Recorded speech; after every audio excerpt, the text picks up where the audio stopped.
Hello, good evening. Welcome to the Dr. Funkenberry podcast. I am not Dr. Funkenberry. No, I'm not. I am Andrea Swensson.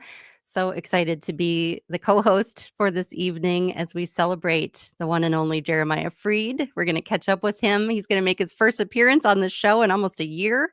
We're going to hear all about his health journey, how he's doing, ways that we can support him. And we have so many special guests lined up to pop in and say hello and share a few stories with you this evening. I am so excited to be here to connect with you all. It has been a minute since I have done something Prince related. So this is going to be a lot of fun. So I am going to bring on our guest of honor now, Jeremiah. How are you doing? Hey there. Hey, everyone. As it goes up and clicks on.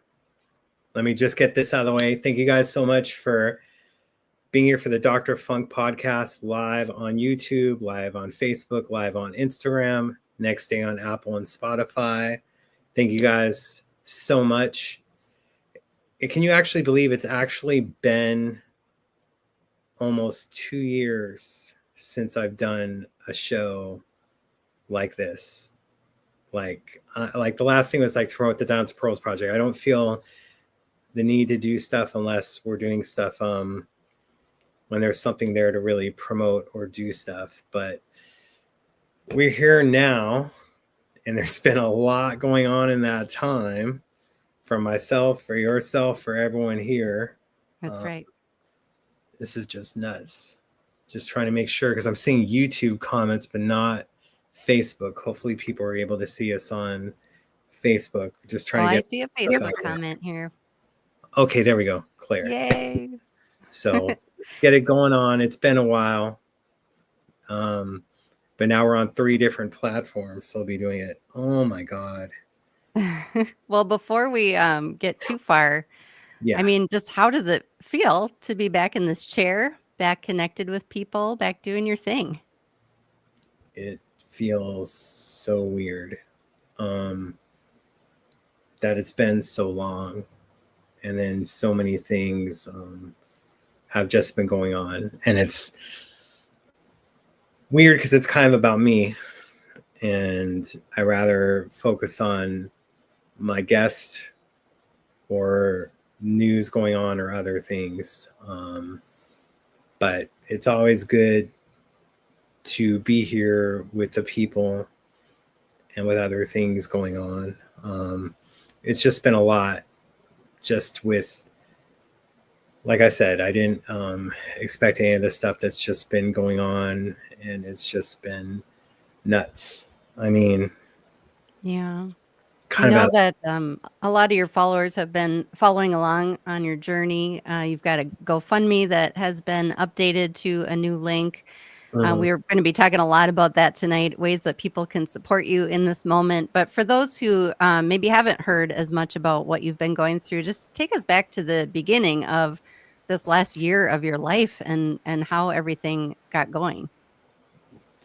I mean, it's just, we did some tests last March, and things were kind of weird with some blood levels, some iron levels that dropped really low. And I was feeling stuff. I was feeling weak and other stuff, and I was having some issues with my foot when I was sometimes getting close to recovering, but not.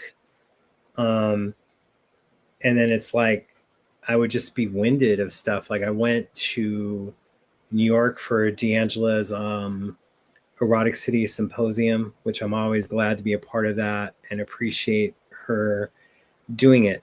But for my day, I made sure I was there, and other things I wanted to be there, but I was just not even energy. There'd be some people I haven't seen in years. I was hoping to meet up, and I couldn't even have the energy to get to the subway, and I didn't want to even let them know that was going on or other stuff.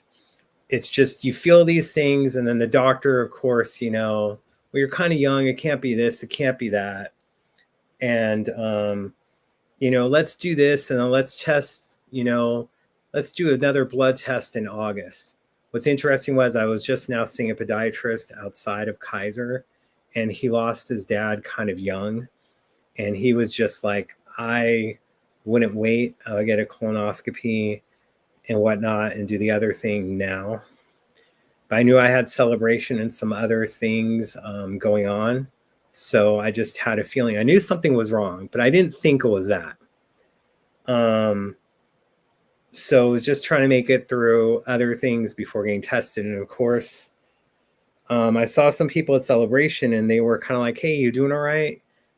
You're doing this, you're doing that. I'm like, what the like, I can't be showing. I've been like doing pretty good at hiding stuff or making sure I'm getting rest. So it's kind of like surprising. And then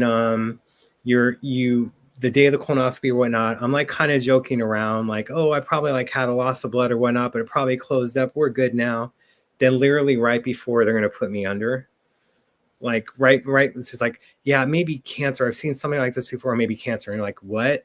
And then that's when the anesthesiologist is like, okay, when you do the countdown of 10 seconds, and I'm like, well, just tell me. I'm like, all right, just calm down. Then when I got out, she just kind of like looked me in my eyes and like, so what do you think it is? She's like, I'm thinking it's the cancer. I'm like, how certain are you? And she was like 90%, but her face said it all. And it just was, but we're gonna have to do it with the doctors. And then it's like, I met with a surgeon through video less than a week, and he was already talking about surgery. I didn't know that I 100% had cancer. He was already scheduling this surgery, and I'm like, well, can we do it then later? Because I have this going on. I was like, oh, I'm going to be on vacation, so I have to wait 3 weeks. I did not want to wait. So literally, the surgery to remove cancer was like days before my birthday. But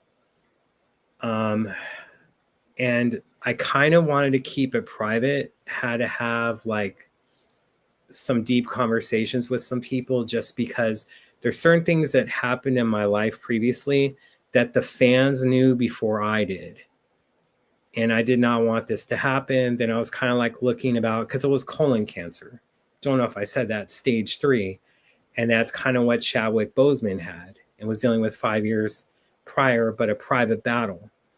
And I didn't know if I wanted to do it privately or keep it public. Like when I decided to go public with it was like literally like 24 hours after my birthday, supposedly. I didn't feel like celebrating at all. I was just glad to be out of the hospital, recovering, but in a lot of pain. But I was just worried that people would find out or some stuff would be talked about. So I made a long post announcing it. Then I went to bed for a few hours and immediately like was regretting posting it. But I just feel maybe with just everything that's been going on and how prolonged it's been, maybe it's been for the best for people to know what's going on, but it's very hard for me. We brought up the GoFundMe before. I want to say that Ben Patrick, he stood up, just to create the GoFundMe and do these other things and get things going for me. And let me just say, having to do updates myself is so hard. And for Ben, it literally was like probably pulling teeth for him because he wanted it at certain times and for me to write it. And then when you had the chemo going on, my God, like your fingers aren't working. There's other stuff going on.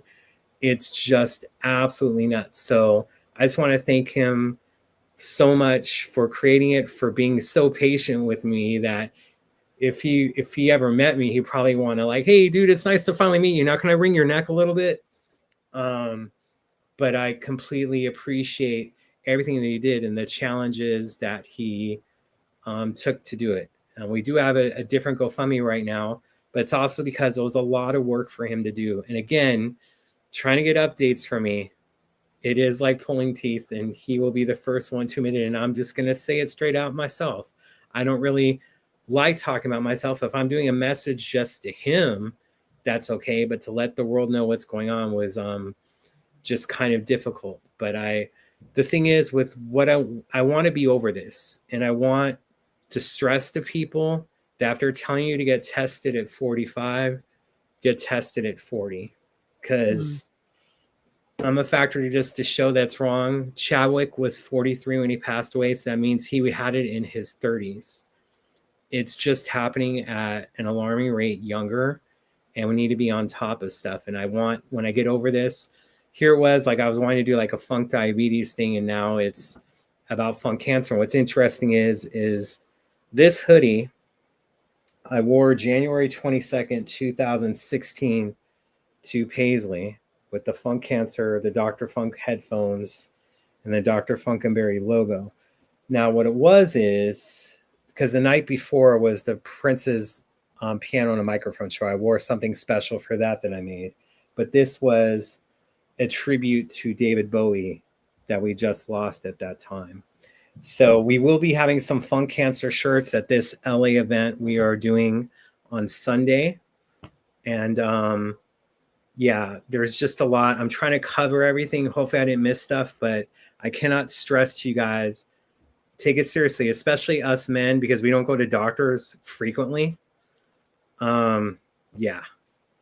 So we have lots of time to get to more details. We're going to be talking about this GoFundMe all evening. We're going to be talking about the big event coming up in LA on Sunday.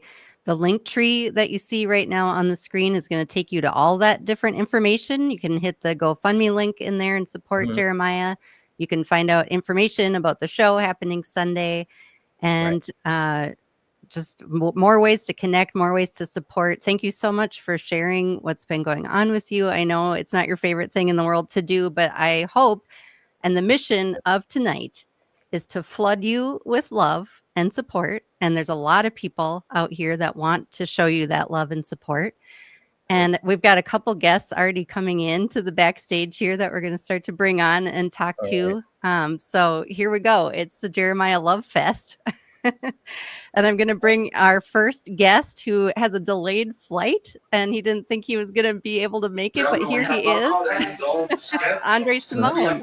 Hello, hello, hello. What's up, Andre? Great to see What's you. up? Man, I'm so, you know you got my love, you got my blessings. I hope you can hear me over the speaker, because I'm running in the airplane. It's crazy, but yeah, definitely have my love and my support. Anything I can do, you know I'm there for you. I appreciate you guys. I'm so sorry I haven't been like in contact with you or Catherine. I know I've been hard to reach. I hope everyone understands that. It isn't just, you know, I've just been hard to reach, and I apologize, and I appreciate you so much through everything. Yeah, no, we just need you to get better, because there's a lot of things we still got to do. We got to keep fighting that battle. Yeah, we got stories to tell. We still need to talk about what happened at Thayer's Club and Dance Electric, and just how we at one point. But what an experience that was. I feel was lost on an LA crowd. I must be honest. That was First Avenue. I think people would have lost their minds. But I was very fortunate to be able to experience that and that journey. But I hope that you've been well. Yeah, I've been trying to do it. You know, it's crazy. You know, it's always crazy. You know, life is crazy. I don't have to tell you, but you know, but you got to do what, you know. I think what you're doing is so important, because I think a lot of people don't understand. You know, you got to get out. I'm a perfect example, because I was hard headed and I didn't listen, and Catherine stayed on me, and I finally went in and got a colonoscopy. You know, I had to do it. You got to do it. You know? And we're about to hit, you know, we got the party on Sunday, but literally the next day after, I have to meet with my primary, because although I'm not cleared of cancer and won't be until, I don't know, I'm hoping October now, but I have to year out cancer colonoscopy. Man, to be talking about this stuff. We used to be talking about shows, rehearsals, other things, and now we're having to talk about this, man. That sucks. It grounds you. It grounds you. It makes you realize God is real. You know, He's like, you know, He's right there with you. He's always going to be right there for you. But He makes you, says you got to slow down. You got to make sure you take care of yourself. And I plan on being around for a while. This is just, I look at it as temporary, but man, it's been a longer battle than I thought it could be. And the things I thought I was going to do while recovering. Mm-hmm. Oh my God. I thought I was going to be doing this, be doing that. And again, it saps all your energy. It's just craziness. Yeah. Yeah. But I want to be doing the fun stuff and hanging with you guys and all these different things soon. Eventually. Yeah. You will be. You will be. We'll be right there with you. Absolutely. I appreciate it. Andre, before you go, I wanted to ask, a big thing I've been thinking about with Jeremiah and everything he's done in the Prince community is just the importance of people like him, these Prince fans that, give so much back to the community and share the music and share the stories. I mean, do you have a story that comes to mind of, the importance of fans like Jeremiah to you? Oh, yeah. Jeremiah will tell you, we ran into him. Let's see, what was it? The Sayers Club. that was crazy because the funny thing that happened there, because I think, was that the first time I met you? I think it may have been. Yeah. Has me, yes. Yeah. I'd be hit. Yeah, because I think Prince introduced us, and and we were talking about he wanted me to sing Dance Electric or something, and at that point I really didn't. I hadn't done the song, and it's his song. And I really didn't know the lyrics so well. And he said, don't worry about it. You got a teleprompter. So it's like, and we laughed because we started talking about karaoke. What's the difference? But yeah, I mean, he's a consummate. A lot of, well, maybe they do. I mean, but I think sometimes Jeremiah probably knows this better than anybody. He is a funny dude. Very, very funny dude, and pretty consistently funny. Most often when I think about him, I have to laugh and smile because, I had somebody asked me about something, and what was it? It was something, and because he would always make me, because I was always trying to create situations for us that were going to be difficult for us to get out of. And I would put these situations in place, and then he would always come and he'd be like, "You sure that's what we should?" Anyway, and the way he said it, I'd have to really look at what that situation was, and then I'd have to reevaluate. And very often he was right, so I would be like, "Okay, well, maybe we shouldn't be doing this." So yeah, but always had my back. Yeah. So good, man. It's always good to see you. Yeah, so good to see you, Andre. In the future. Yeah. Sorry for the background. it's a little crazy. That's life. That's life. Yeah. That's how it goes. Yeah.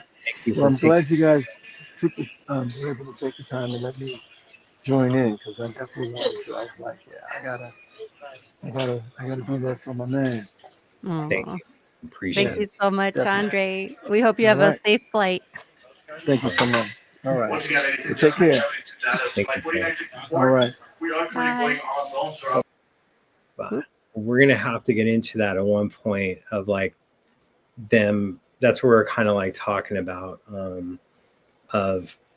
He didn't have in the set list for about 10, 11 years. And then I found at Amoeba a 12-inch acetate tape of Dance Electric, a 12-minute version. And it had, you can hear Wendy and Lisa's vocals on the back. You can hear other things that weren't in his version of it that was released. And then we put it out. Again, there are certain things I'd be able to do that other people would get in trouble with. But I put that out, and what Prince did is he was I think he was telling Shelby, like, I forgot how funky it was, and they put that back into the set list. Then by the time they rolled back to LA and Kimmel, it was in their set list, and it's like, oh, Dre, we're gonna do this tonight. And that's when he was saying, like, I don't know if I remember lyrics. Don't worry, got the teleprompter. But that story happened was just craziness. But want to get his input on it. But when there isn't like air traffic control noise behind him or babies, Zone 1, ready to board. Right? Well, funny that you mentioned that 12-inch because we have someone on deck right now that could speak to that recording. Lisa Coleman, we're going to bring you in now. Hello.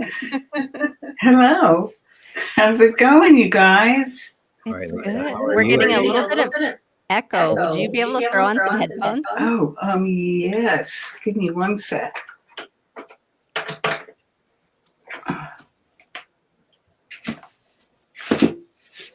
I love love. I love. Yes. Okay. Is that better? It's so much better. Thank you. Okay, Nothing great. like doing some live radio. We'll just figure it out. I know, right? Live. Yes. How are you doing, Lisa? I'm doing great, and I'm really happy that you invited me to come and say hello, and just whatever energy that I can send your way, because what you're going through is really difficult, and I know you just were talking about how it zaps your energy, and you have all these things you want to do, and don't lose that. Keep No. I have a feeling you won't. And but just keep your head to the sky. Thank you so much.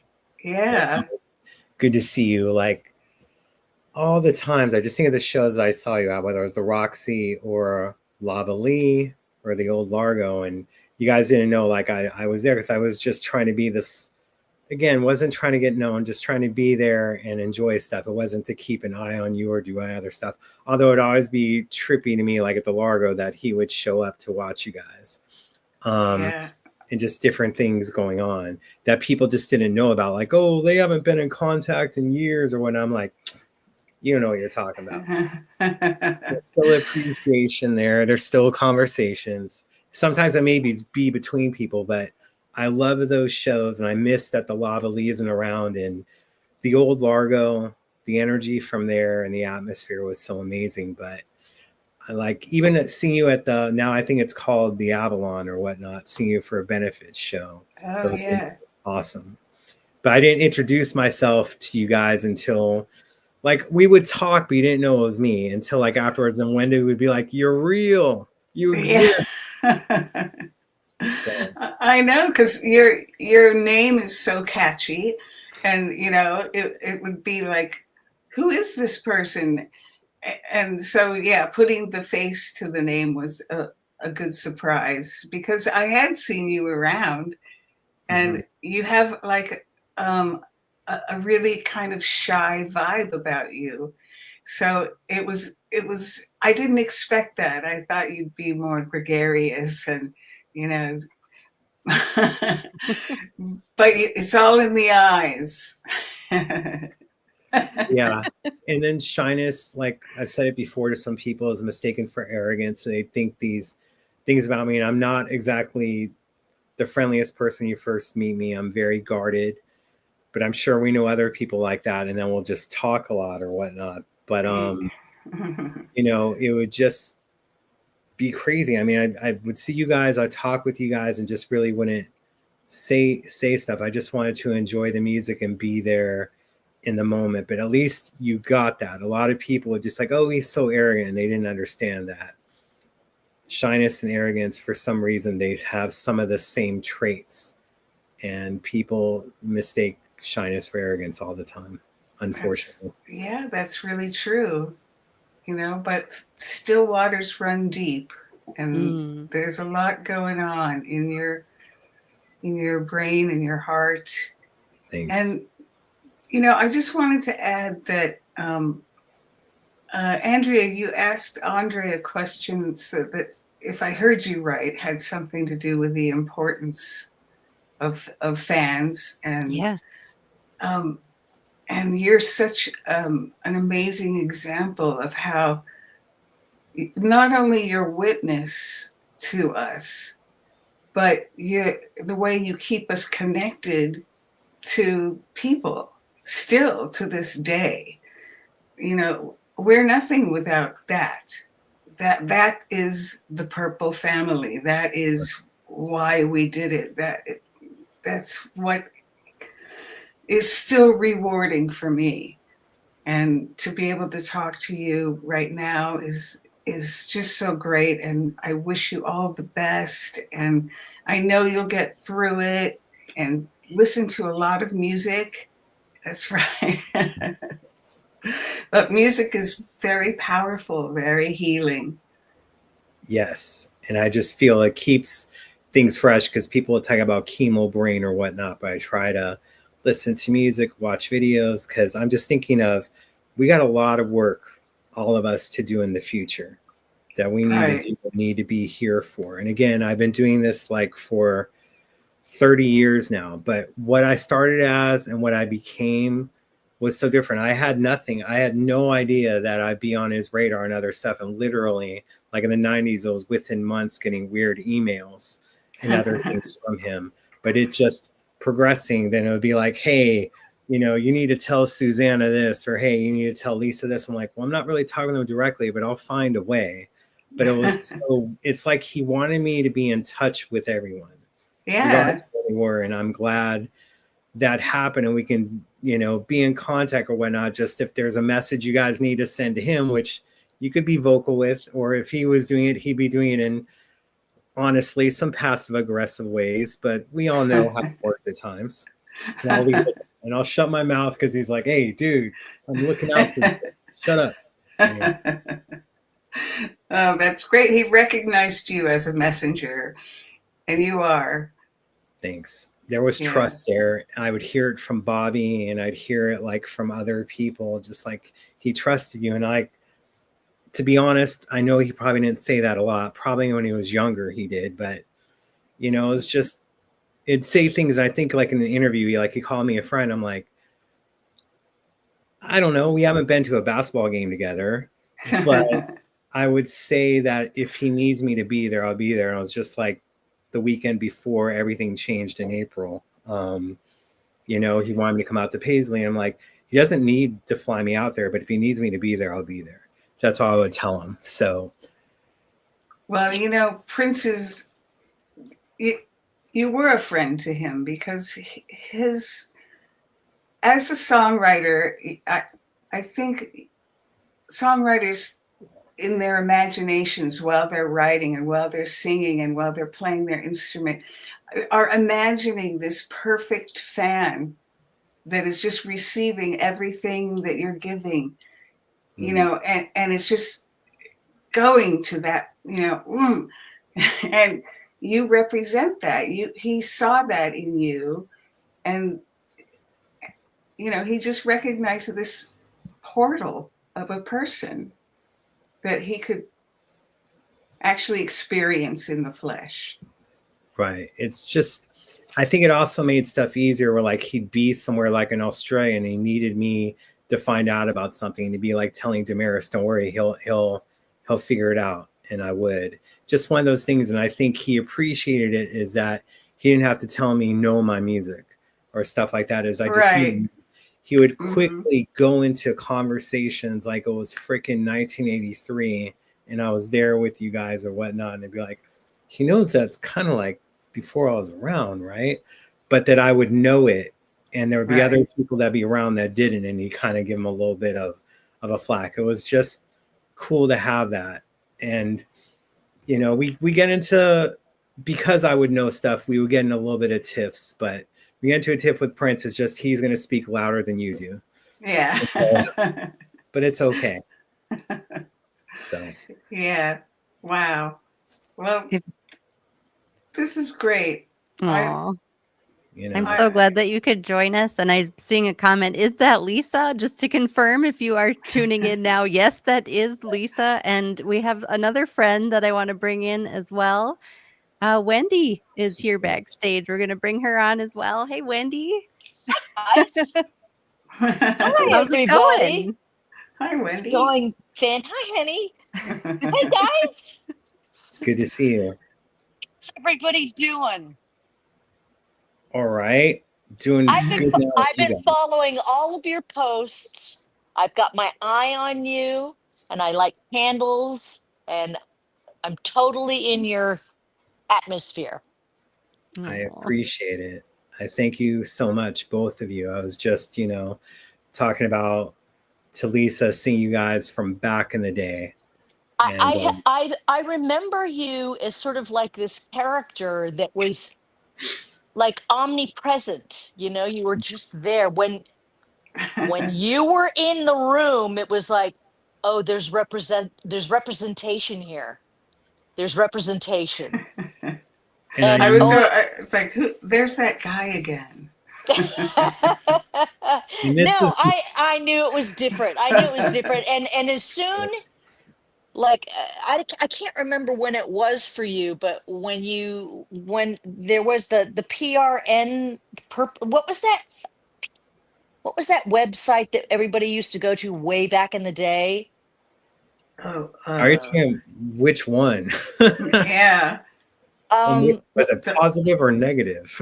No, it was like mediated quite well, and there was like categories and da da da da da. But it was like it looked like it was like Windows DOS. I mean, there was nothing fancy about it. And this was like probably like beginning of the '90s, You had alt maybe music. mid '90s. That's You had alt it. music dot Prince, and then That's it. Were you involved in that? I would pay attention to that. Because certain people were suing fan websites and whatnot that were just some kind of thing, and I literally just got online right before that. And Jesse's saying the org as well, which is true. But I just said, well, I can't have The org, yes, the org. Right. Yeah, he didn't say anything about email, so I started an email list, and then it started getting picked up on the org and other places. And then he literally, like, within a month, was sending me stuff. It was like comments, but then there was a thing like a year or two later where he was sending me a song through a real player to see if people could grab it. Wow! Yeah. Oh, wow. Wow. But Wow. that was a weird time. I mean, I literally just got a computer, and then they had like the love for another sign, Right. Yes. middle finger, and I'd be like, yeah. wow. It was very, very different times. But yeah, and that was like before. I would go see you guys, whether it was, at the Roxy and then Family Jam in 2003. Oh yeah. But just seeing stuff, and I was not trying. I wasn't Dr. Funk then. It was just regular J7 or whatnot. But I would just be seeing you guys and be around the things, and I wouldn't be reporting to him or other stuff. It was just being there and being around people that I admired and that shaped me. So I thank you guys so much for that. I don't know if I've ever been able to kind of like tell you guys that. Yeah, I mean, we haven't. I mean, I've felt your presence always, and I knew that you were, like Lisa said a minute ago, like still waters run deep. I know that you had a lot there, but I tried to be very respectful of your space as well, and didn't want to like, I mean, a couple times I did kind of like give you that little shit-eating look in my eyes, and like, I know you and what you're doing here. I know you, but I tried to be pretty respectful of your space. And But I never ran to him or said anything at all. Only when there was messages to be said, where there would be, but that was later on. The classic one was Wendy and Lisa phone home. Remember that one? Yes. What was that?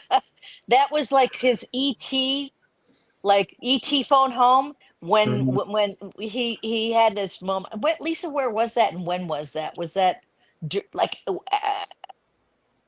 It was in London, I think. it was in London? He put it on his big jumbotron, Wendy and Lisa phone home. I thought it was great. So It many was great. different things. I mean, and then you guys would like be around. All of a sudden, here it is. Just stuff, just like with the Brit Awards in 2006. Yeah. And then Lisa, like, just so many things. But with Wendy, I'll remember this. And I talked to you about this before, but not super at length. And I'm hoping that there is a soundboard recording. The Roosevelt where you Oh and yeah. Prince did a Oh 40-minute acoustic set. yes. And you guys did Girl. You guys did songs Yes. that were never Yes. done before. And I'm just That's sitting here right. writing my little notes and the set Yeah. list of it going, oh my God. Yeah, Now, it was pretty amazing. That was here not, at the Roosevelt in LA. Yeah. yes. Now, was that, and you don't have, I'm putting you on the spot here. Yeah, So no, it's I'm okay. sorry.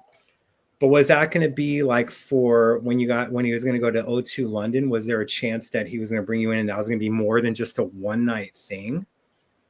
I don't know. He Okay. didn't really say. He just wanted to be prepared for that night. And I had gone to his hotel a couple days prior, and we spent 2 days in his hotel room going through songs. Uh-huh. And, I remember at one point I had taken my computer to his hotel room because I wanted to make sure that I had recorded everything that we were learning and we were doing. And I was like doing new open tunings and I wanted to play acoustic stuff against him, kind of like what we did with on the Tavis Smiley show. Uh-huh. And I wanted to record it. So I turned my computer on to record it, and he gave me this look of horror. Like, what are you doing? You dare record this? And I was like, I looked at him and I said, it's okay. It'll never see the light of day. Don't worry. Don't worry. It's for me. I want to be my best for you. So I need to do this. So he Was so graciously allowed me to do that. I mean, because that like literally was the second night of the Roosevelt show. That was like a Sunday.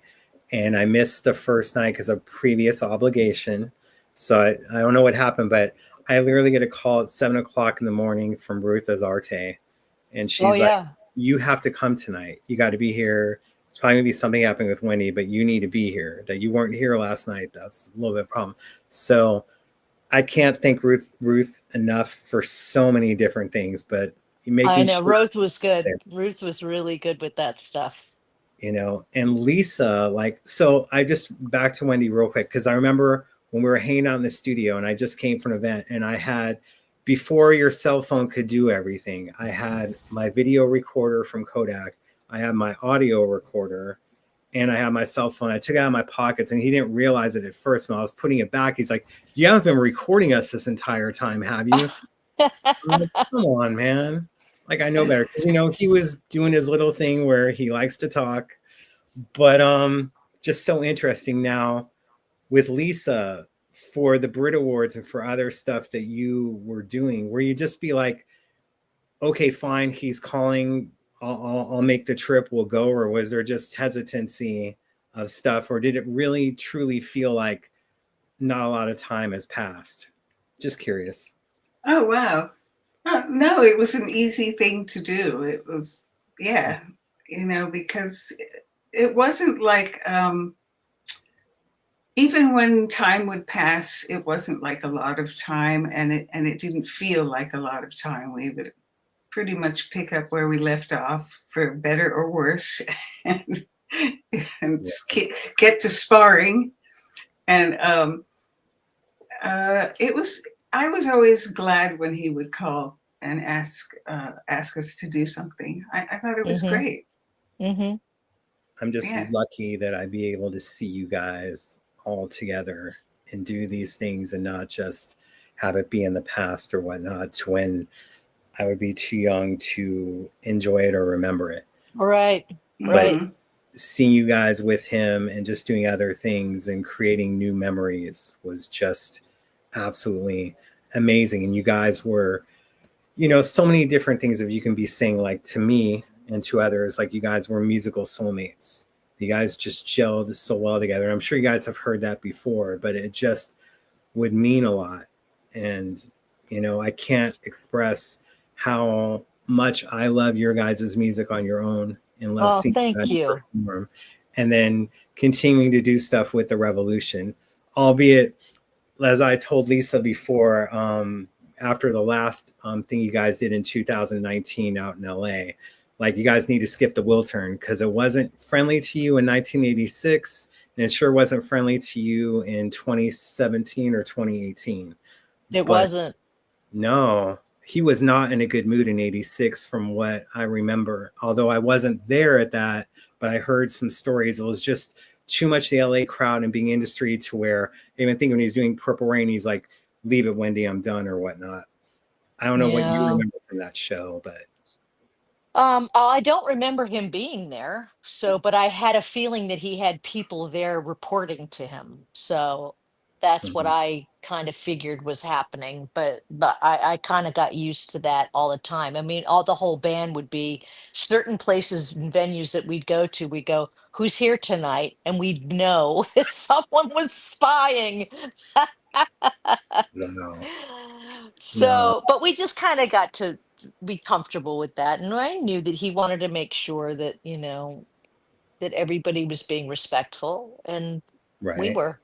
You guys And were the First Avenue and other always, places for sure. we're always respectful, always respectful, you Yeah, know, but I, I, I honor him daily, and uh, I miss him daily, and I get to experience all that he's done, not just through what his work is, but someone like you who has done such a lifelong deep dive into keeping his mind and his process alive has been just great. It's just been a thrill. You've right. done a great job with that. Really Mm. great. Thanks. And it ain't over. Like I said, there's a lot more work that needs to be done No, I mean, you just need to for get sure. your foot healed and get the rest of this stuff happening, and you get on your way. It's craziness, but thank you for that. Yeah, just so much from what you guys have done and created and just other things that you just have to be on top of it with Andrea as well. Like we all of us have a lot of work to do and the fans and other stuff to be a part of it. Yeah, There's bumps in the road, but we will get through that together and be able to have some amazing experiences that he may not be here for, but we can do as much as we can for him to feel that love and whatnot. correct. Correct. Correct. Yeah, And the more community there is, the larger the energy, and it just exactly. propels it. It just keeps it going and keeps it going and keeps it going. We all Right. need to be here for a while. So even though we're all Yeah. living in LA and having to deal with the expenses of eating right, Right. Yeah. Yeah. Don't go to Erewhon if you can manage not to go to Erewhon, because you'll be broke. oh no, I will make sure to keep that off my list. I try to Yeah. have, you know, home cooked food or places that do it, not processed food, not other stuff. Perfect. Important. Perfect. It's Perfect. expensive, but Yes, it gotta is, do but better. you're feeding your body the right stuff. Yeah, that's what you got to do. And make sure you get enough sleep. I try so I hard. know it's been a problem for you. I know you're a lifelong insomniac. Yeah, I know these things about you, but you have to you have to change your ways. I try. I do. I know. I try. I've No. been getting a little bit more over the past So couple this of is months. this is what I'm going to ask you to do. Not Okay. say try, say I'm practicing. All right. Just like someone was telling me recently, Danielle, she was saying, you just like Yoda, no try, do. That's exactly right. That's Thank you, exactly Andy. I'll do it. exactly right. I'll do Just my say you're best. practicing. I just can't wait. Like I said, we talk about the foot and can't wait to be active again and just fight these things. And then sleep will find me. But yes, right now I need to find sleep.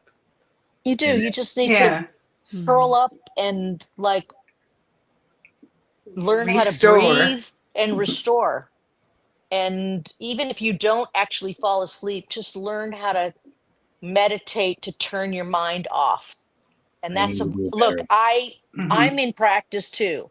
I I'm in practice daily with that. So I get the rub, and it's hard. But I think that when your body is fighting against you the way it is right now, it's really important that your mind and heart do your best to calm your body down, because your Right. body feels it's like a little bit on fire. right? So you just need to keep your mind and your heart aligned as best as you can. It's just it's a daily practice. You don't need to master it. It's just a daily practice, just Right. to put the fire out in the body. Right. Mhm. I appreciate you guys so much from everything and whatnot, and just the experiences that you guys have had and continue to have, and all of us together. It's just amazing. And I'm just so thankful you guys are able to be here tonight. I don't know if you're able to be there on Sunday. Don't even worry about it. But if you are, of course, we're taking care of you. But it means so much to me to have you guys in my life and have other things. So I We're appreciate here. it so much. We're So absolutely here. We're Well, thank absolutely you. here. Andrea, thanks for reaching out to me and hipping me to this, because I would have been Of clueless. course. I'm just like not very good at being on top of stuff at That's all. all right. it's I'm I'll be in your little bee in practice. your ear. Yeah.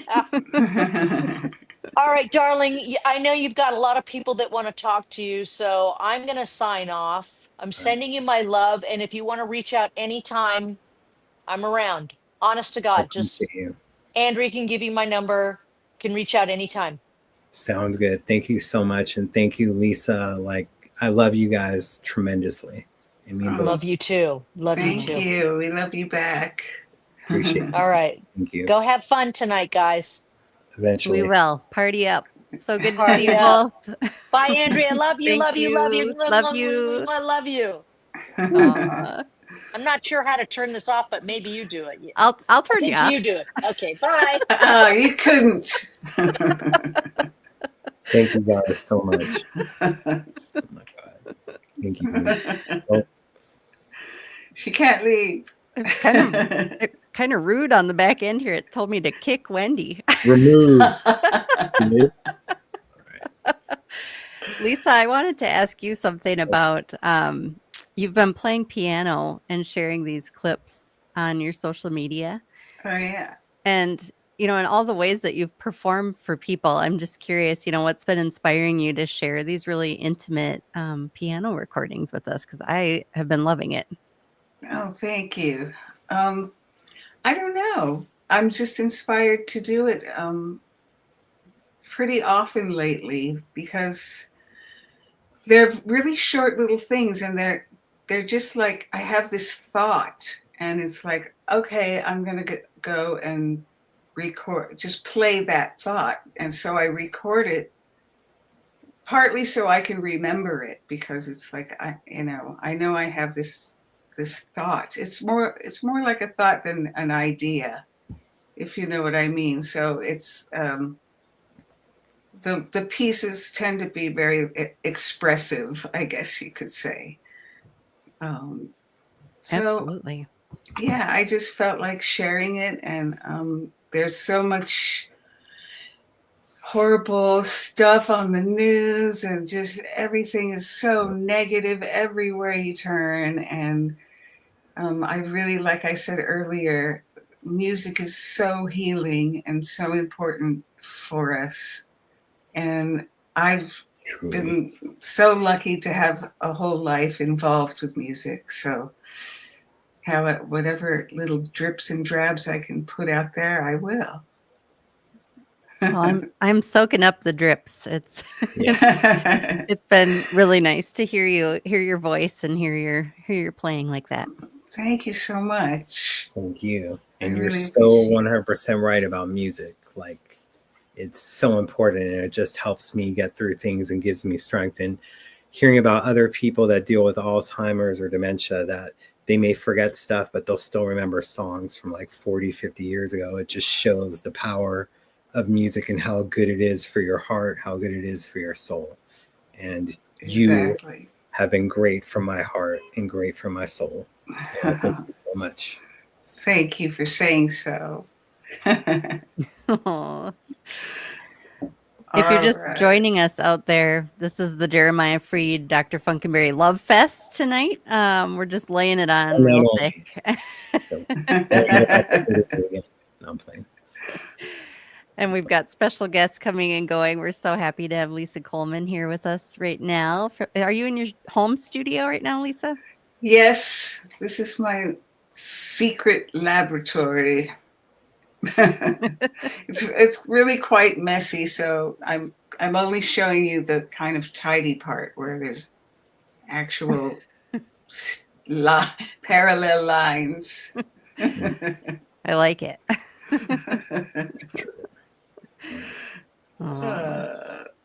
Well, I just did this radio show for DJ Jedi, and that's on Minneapolis Sound Radio. Ooh, I saw something about this. Tell us more about that. Yeah, so I did an hour, and like I keep saying, the theme was the power of music, and I am playing the piano at the same time as talking, so it's kind of like I'm just spending some time with you, talking about music and playing a few songs, and it was really fun to do. And I don't know, I think I'd like to do it some more. I'm gonna kind of invade your territory, you guys. She's coming on the airwaves. I like it. There you go. How do we find Minneapolis Sound Radio? It's on Live 365. I posted a link on my Instagram, so you can get it through there. Okay. Now, I see a question, but if you don't want to talk about it, you don't have to. But I think it's legit. Someone's asking, is the collaboration with Annie Lennox is it real or false? Oh my God, I'm sorry, it's a big lie. Big of a lie. Okay. See, no, it is totally real. It is so real, and it is so dear to my heart. And meeting and working with Annie Lennox has been a life-changing experience. She's a wonderful person. She's so aware and just classy. It's really kind of funny because she's a punker. She's a punk rocker really at heart, but she's got like this class. So it's really kind of it's like, now wait a minute, you're like hard to follow here. She's like the queen one minute, and then she's all over the next. Interesting. Yeah, she's great, and she can sing like nobody's business. You'll see. I cannot wait to it. What was it like to collaborate with her for that tribute on the Grammys? That was such a powerful moment. I know. Yeah, that was. We worked really hard on the song because it's such a beautiful song, and it's been done many times and done well. And Annie really wanted to just get the dynamics just right. And we started it so simple with just one piano chord, and then she sang the first couple lines alone. And then Wendy and I came in playing, and there was a certain reverence in doing it that way. All I can say is that we just really cared about it and worked really hard on it, and it was emotional. It was hard not to get fully invested emotionally while you're trying to work.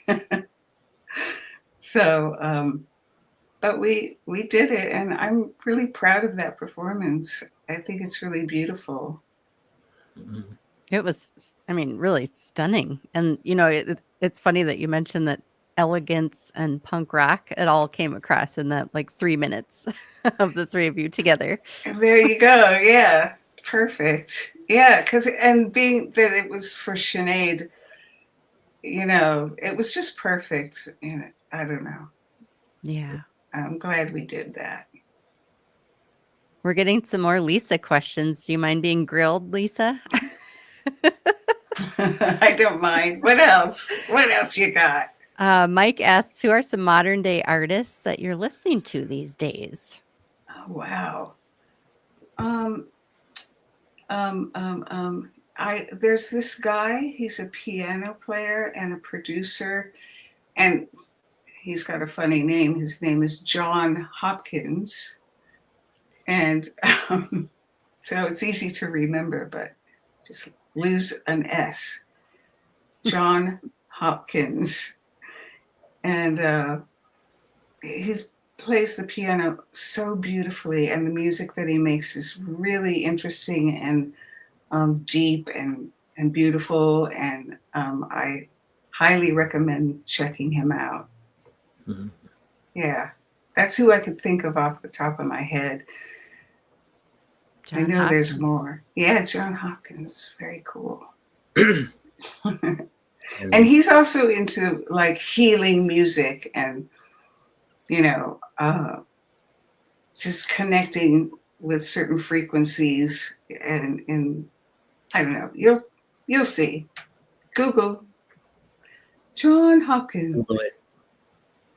Well, they're going to be bugging you for links on that too. We've got another question here. Any future plans, tours, or projects? Well, I don't know about tours, but we always love playing, and whenever we can do that, we will.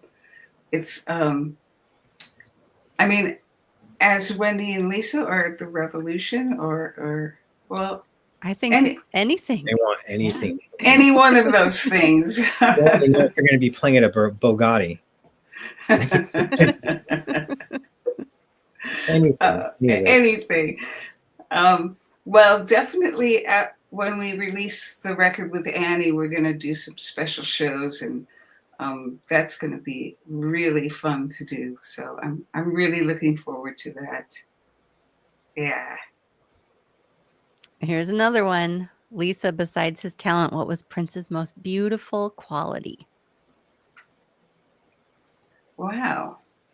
I mean, it's hard not to just go straight for the physical. His beautiful eyes.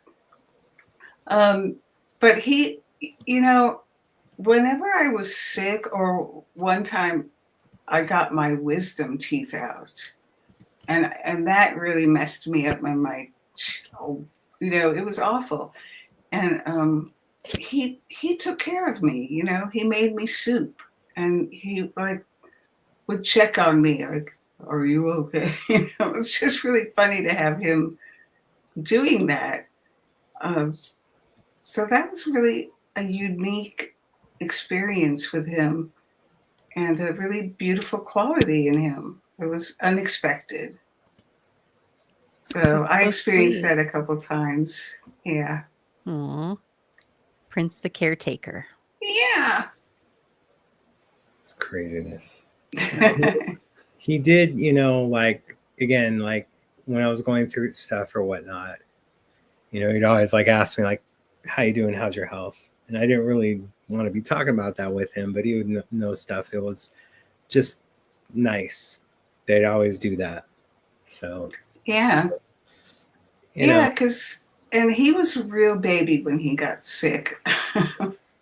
So I think in a way that helped him be more empathetic with people and more compassionate when they weren't feeling well. right. You know, because he really didn't like not feeling well. He was Mr. Feel Well. Mm. Dr. Feelgood.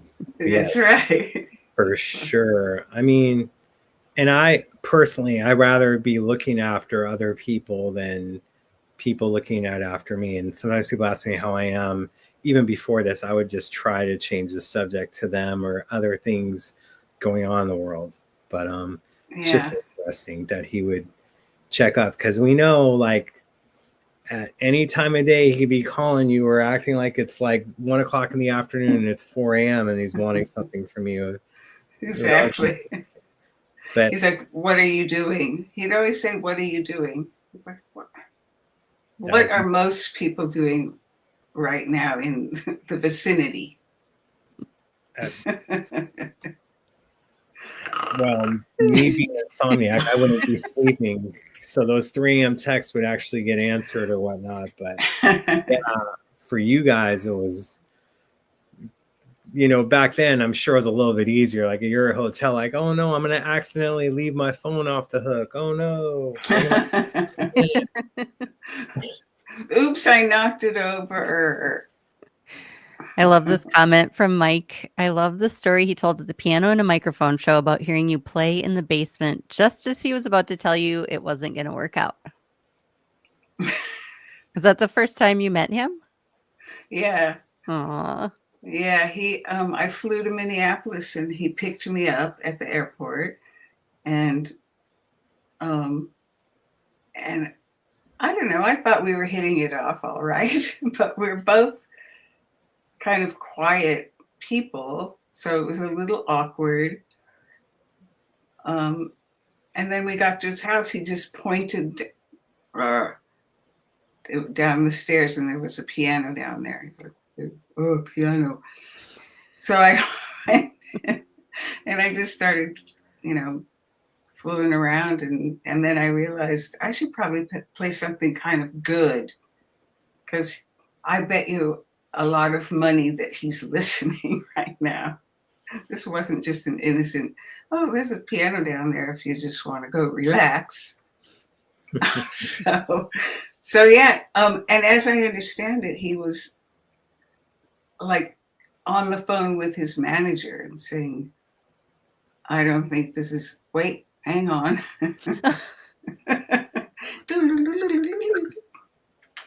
Yeah, so luckily I was working on a Mozart piece at the time, and he was impressed. It was Mozart. It was Mozart. I love that. Interesting. Yeah. Very cool. Especially Piano concerto. ending.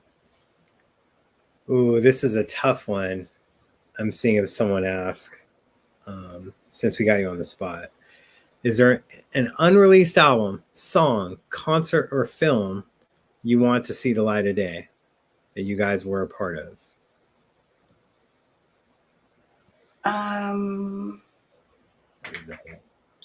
That is a tough one, because a lot has been released that I thought, would never see the light of day.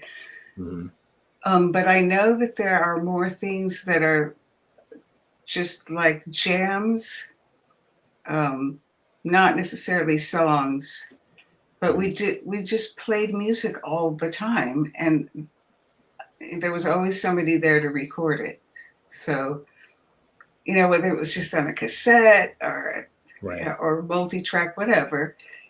And so some of those things I think are still yet to be found. It's just ridiculous, like the rehearsals.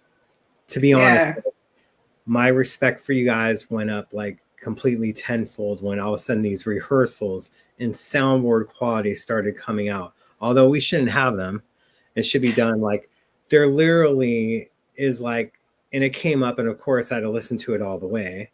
But like it's a 40-minute jam of like a song that was basically labeled as Someone to Call, like during the Purple Rain tour. I'm like, I'm sure the repetitiveness of that tour, but to have those sound checks and whatnot and rehearsals, that's kind of like where you guys were showing how amazingly talented you guys were. Of even having to do it more so than just a Purple Rain tour, because those jam sessions, you're like, oh, the Revolution ain't funky. I'm like, you need to hear this. You have no idea what you're talking about. I mean, just literally a 40-minute song that is unreleased or whatnot, and you guys are just doing it. I'm like, damn, there you go. Although I'm sure some of those could have been nightmares back then. It's just like, I can't get to sleep. Oh my God, rehearsal, show. Oh my God. I mean, it was great. It was all great. I mean, when you're going through it, yeah, it's hard, and sometimes it's torture, but it's also like, what else are you going to do? I was like, what? I have nothing else I'm going to do. This is what I want to do. Mm-hmm. So it was great. And the experience as a musician playing those kinds of grooves for so long, it's like it becomes this meditation. It's like you can really get into this higher state. And we did that all the time. And then it seemed like when we were all in that state, we were even more connected. And so when Prince did his little hand signals and whatever, we could get them. Because if you think about that, that's impossible. He's dancing all over the stage and running over here and running over there and then doing this. We're supposed to recognize that. I mean, I just want to, again, you have to be a good editor. You have to do these other things because I want to see these things come out officially. And whether it's video, whether it's audio, just to see the 1986 First Avenue show this year at Celebration, them playing it was a treat to see all that. And just hoping, because I know that there's more out there that we're not even aware of, just like that Glam Slam show. It came out a few years ago, but it's just so amazing to me about certain things like that would be quote unquote dress rehearsals, but it would be full on shows that were just amazing. And I'm so glad that there was a time capsule of it and that he filmed a lot. And there is a lot more, because I'll hear about stuff and that is being worked on that I can't talk about. And I'm not in there, you guys. I want to be, hopefully in the future, but to know that there's certain stuff that they found that have been going through, it's just absolutely mind-blowing. And this is why we all got to stay healthy, because we want to get that stuff, and it may take a little bit of time. But that 86 show, I know some of it is on YouTube, but to see all of it and to hear it in great sound, I'm sure it was mixed and mastered recently, but it was just absolutely phenomenal. I hope you're able to see that, because I'm not sure that you've seen that the product of what they were able to do with it. No, I haven't. Okay. I have to say that has been one of the most surreal parts of working on all of this print stuff, is that I've been in this position of sometimes showing people like Lisa Coleman something, that's been in the vault for 40 years. And then we watch it together, and it is such a trip to be able to watch reactions and see the memories come flooding back. It's just honestly one of my favorite things that I've gotten to do. Wow. Yeah, that must be a trip for you. It's a fun one. Yeah, because it's amazing for me when I see it. It's mind-blowing. Yeah, I can't imagine. Yeah. For sure on it. Aww. Oh, man.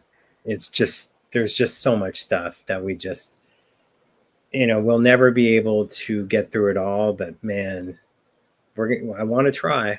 It's fun trying. Right? So we'll see.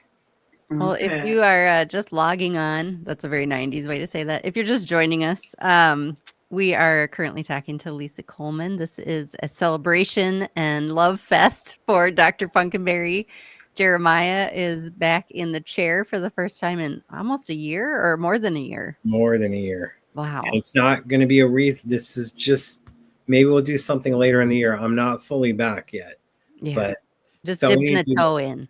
To thank people for the GoFundMe and donating and get the word out about it, and especially the event in LA that we're doing this Sunday. There's going to be an event somewhere else down the road, but right now we're just concentrating on that and just trying to get the word out. And there's been a lot of people that I just haven't been in contact with that, this has just been going on. And I'm appreciative that Andrea put this together. I reached out to her, and I'm so thankful for Lisa and so many other people that have been joining us throughout this process, but thankful for everyone joining us today. And like I said, whether you're watching live or other things, just for donating and whatnot, you guys have been my lifeline. So I truly, truly, truly appreciate it. So we have the link tree up on the screen that's going to take you to the GoFundMe and also to information about the fundraising event that's happening in LA this Sunday night at Knucklehead from 5 to 10 p.m. That's in Hollywood? Yeah.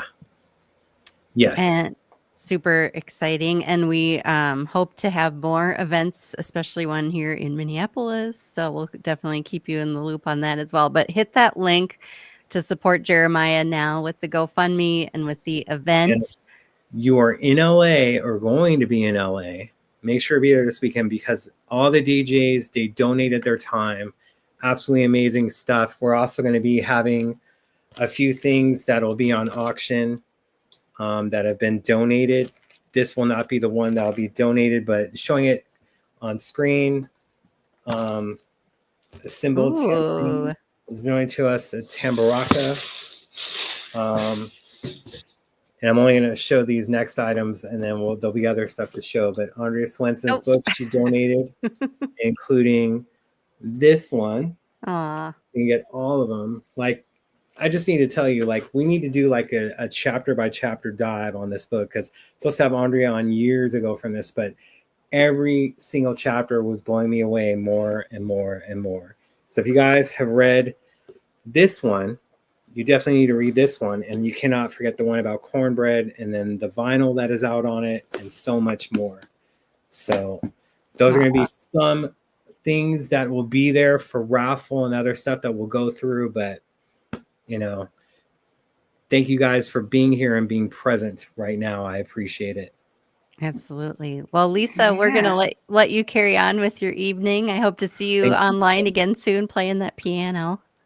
I will return. Good.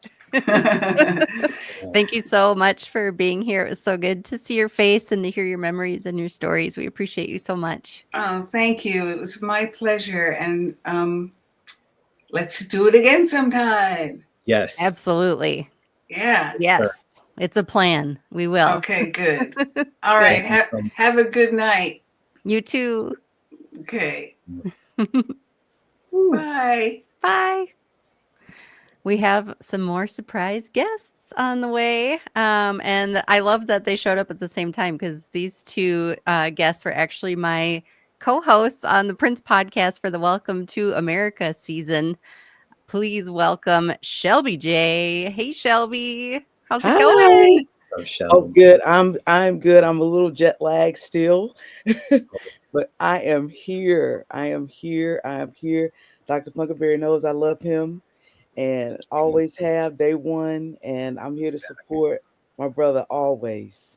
Aw. And we also have Morris Hayes. Hey, Morris, how's it going? Hey, what's up, everybody? I love that you're at your piano. Hey, Shell. Hey, Doc. Hi, Miss Swensson. How you doing? Good to see you. Doing all right. Doing well. Thank you. This is uplifting. The past 2 days have been rough, as I've been letting Andrea know. But this is a good thing, and it's always good seeing you guys. Always. Whether running into Morris at the club or doing recycling. Exactly. You know, and just with shelves, like it came up on, although I shouldn't have it, it's out there. The 777 show when you guys did Love Changes came up on Sunday, and it was to my heart. Morris is playing on it. You were singing, his guitar playing. All of it is just to the ninth power, and it just helps me so much in healing and other stuff. So Shelby and Morris, how much you guys mean to me, even if we're not in contact, listening to the music and seeing stuff all the time helps me tremendously. So I thank you guys for being here. Right on. Oh, you're welcome. My pleasure, brother. We all we got, you know, and we have to show up for each other, you know. That's it. Right. That's it. Yeah, that's funny, man. That was something else.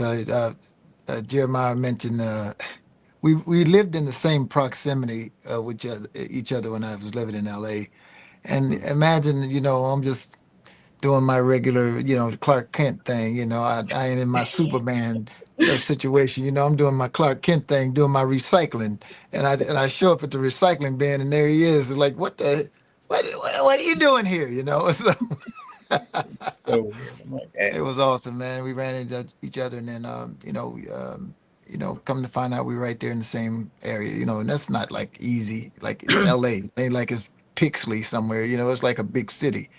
So Right. just to run into him like at the spot like that was kind of crazy, man. But Right. yeah, bro, we everybody's praying for you. You know, you intricate part of the Prince world and the purple world, and of course you have a lot of support of all of the Prince people, man. That's for years you've been around, and so you know everybody's got mad love, and Mad all love. pulling together. You know, trying to make sure that everything's everything. You know.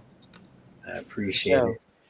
And people don't even know. Like we were like, if they thought like we had to do back then, we did recycling because we know how expensive LA is, and it's only gotten more expensive. But Yeah. you had to be on the recycling tip. It's for the environment. Don't get me wrong. Put some of that stuff we're doing it, but it was just so random to run into, and it Yeah, went yeah, it's crazy. more than once. And it's not Yeah, like we were timing it. It's just yeah, it's nuts. crazy, man. Because yeah, and it's funny too because you know that's just a thing in LA, man. And I remember when I first moved back here to Arkansas, and you know I was asking my dad, I was like, "Yeah, Dad, where's your recycle?" And he's like, "Yeah, what?" And I'm like, "You know, where you put your plastics and glass and bottles and stuff." He looked at me like I was on fire, bro. Yeah, Like it what? is. I'm like, that's crazy, Pop. No recycle. Shelby, I'm proud of you too, man. I see you out there getting it, girl. Like you out there singing, girl. You and Candy Dofer. Hey, man, I'm like, I gotta holler at Shell, girl. Y'all out there killing it, baby girl. Y'all killing it. I Oh, love thank that. you. I Knockout love Punch. that. Thank you, brother. Thank you so much, man. It's been beautiful. And we sat and talked because, Candy and I never were in the band at the same time. Right. And I remember going to Madison Square Garden doing musicology when I was, Mm. way up in the nosebleed Oh seats, yeah. excited to see that show. And and now that's my girl. And Oh yeah. we She have was getting it too, man. she was She getting was it, getting it. and she was getting it, and she's just awesome. And I'm just so grateful for her for just, being like, hey, let's come out here and do some things. It started with one or two things, and when it's just cooking, it's cooking. And That's how it we have goes. we gotta go. She's like, I'm doing this That's summer how it funk goes. tour. She said, you want to funk with me all summer? I said, absolutely. Like, quit So joking. Let's it's go. been it's been great. I'm still jet lagged just a little bit, but I had to be here tonight because as somebody who has fought cancer and been through this battle, what I call it, I understand when I see some of your posts. I see what you're not saying, and I can feel it in a very special way. And so I just want you to know that we're praying for you on a daily, and I appreciate how much you supported me, Doc. When I first got with Prince, you gave me so much love, and I don't forget nothing.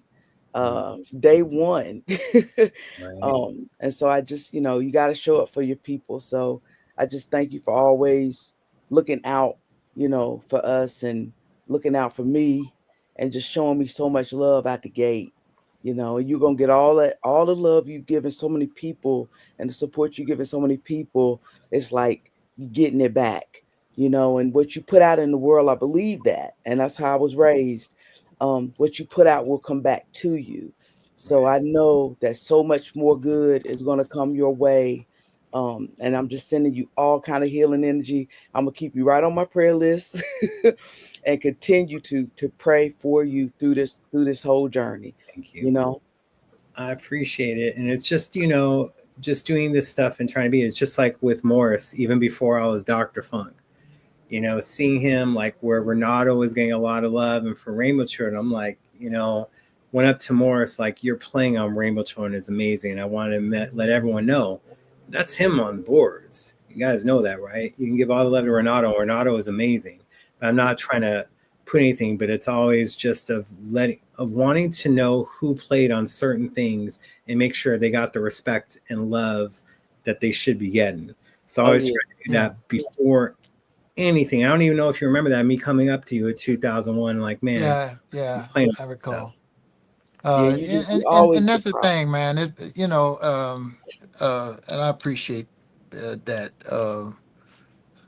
A lot of times, it's a lot of stuff in Prince world that's like, because Prince could do everything, a lot of times people just automatically think, that these people do this and or he does it or whatever. And so a lot of times, man, you kind of need a historian to kind of set the record straight and to make sure that people understand. I'm not a big credit person in the first place. I'm not tripping about too much, but it's nice to be appreciated for whatever work that you do, whatever it is that you do, and it's nice to have somebody who kind of looks after that.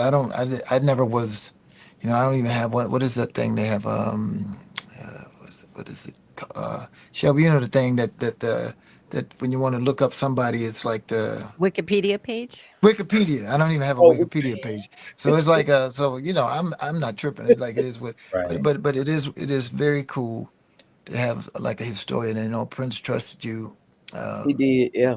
with the with that kind of responsibility of reaching out to you and kind of letting you know this was going to be this and that was going to be that, and that was very few people that was in a position like that with him, that he kind of like had that kind of a connection, specifically for that type of thing. And so everybody in the community knows what your role in the purple world is and was. And Thanks. so, we appreciate that. And for all the people that's chiming in, hey, everybody, it's great to see everybody. Thank you so much for the love for me and Shell and all of our band members and all of the folks that's connected to the New Power Generation. My hero was just on right before me. I'm sorry she got off because I wanted to give her a lot of love. Lisa Coleman yeah. is like, Ooh, man, hello. that's Prince used to tell me the stories about Lisa all the time, and how great she was. And he said, the thing about Lisa, she hated to mess up. He said she was just flawless. She just like it just ate her up to just like make a mistake, and he loved that about her. And so I have to tell it to her, just like when I see Patrice Russian, I always have to say, y'all know what happened with Patrice was this, and she'd be like, oh my God, he gonna tell the story again. But just great to see Lisa and all of the wonderful people that have preceded us and all of that. So man, you got a lot of love, brother, coming from a lot of Thank people. you. Um, uh, I Cody appreciate it. breed love, but yeah, it's like man, it's just Yeah, do that. a lot of people out here supporting and everything, and so we Thanks. always want to say how grateful we are to all of our Purple family and everybody Yeah. that follows us and support our exploits and whatever we doing out here. There's a lot of people that's just like grooving. We're trying to keep the legacy alive in our Right. own ways. Yeah. All of us, we have different methods that different folks. That's why it's like family. I got love for Shell and for Candy and everybody who's working and doing Right. something. Because that's what I think Prince wanted us. He used to tell us about Graham and how he was after he left the situation with Sly Stone. Yeah. And that was kind of like a litmus that he always talked to, at least me about. But like, look at what Larry did after he left. He had his own hits. He was on Warner Brothers and blah blah blah. And so that was a big deal for him. And I think he'd be proud of a lot of us out here doing what we learned.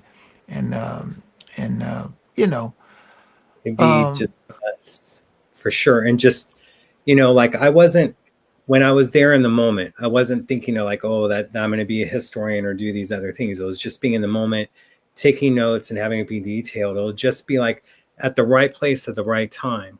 Just like when you were yeah, touring with Maceo before the yeah, musicology era kicked off, but that knowing that Prince was going to show up and do musicology that night, and you were in Maceo's band and you yeah, were still there on stage when he took over, and just knowing how people's reactions are going to be and be able to report on that and be there for yeah, things like that.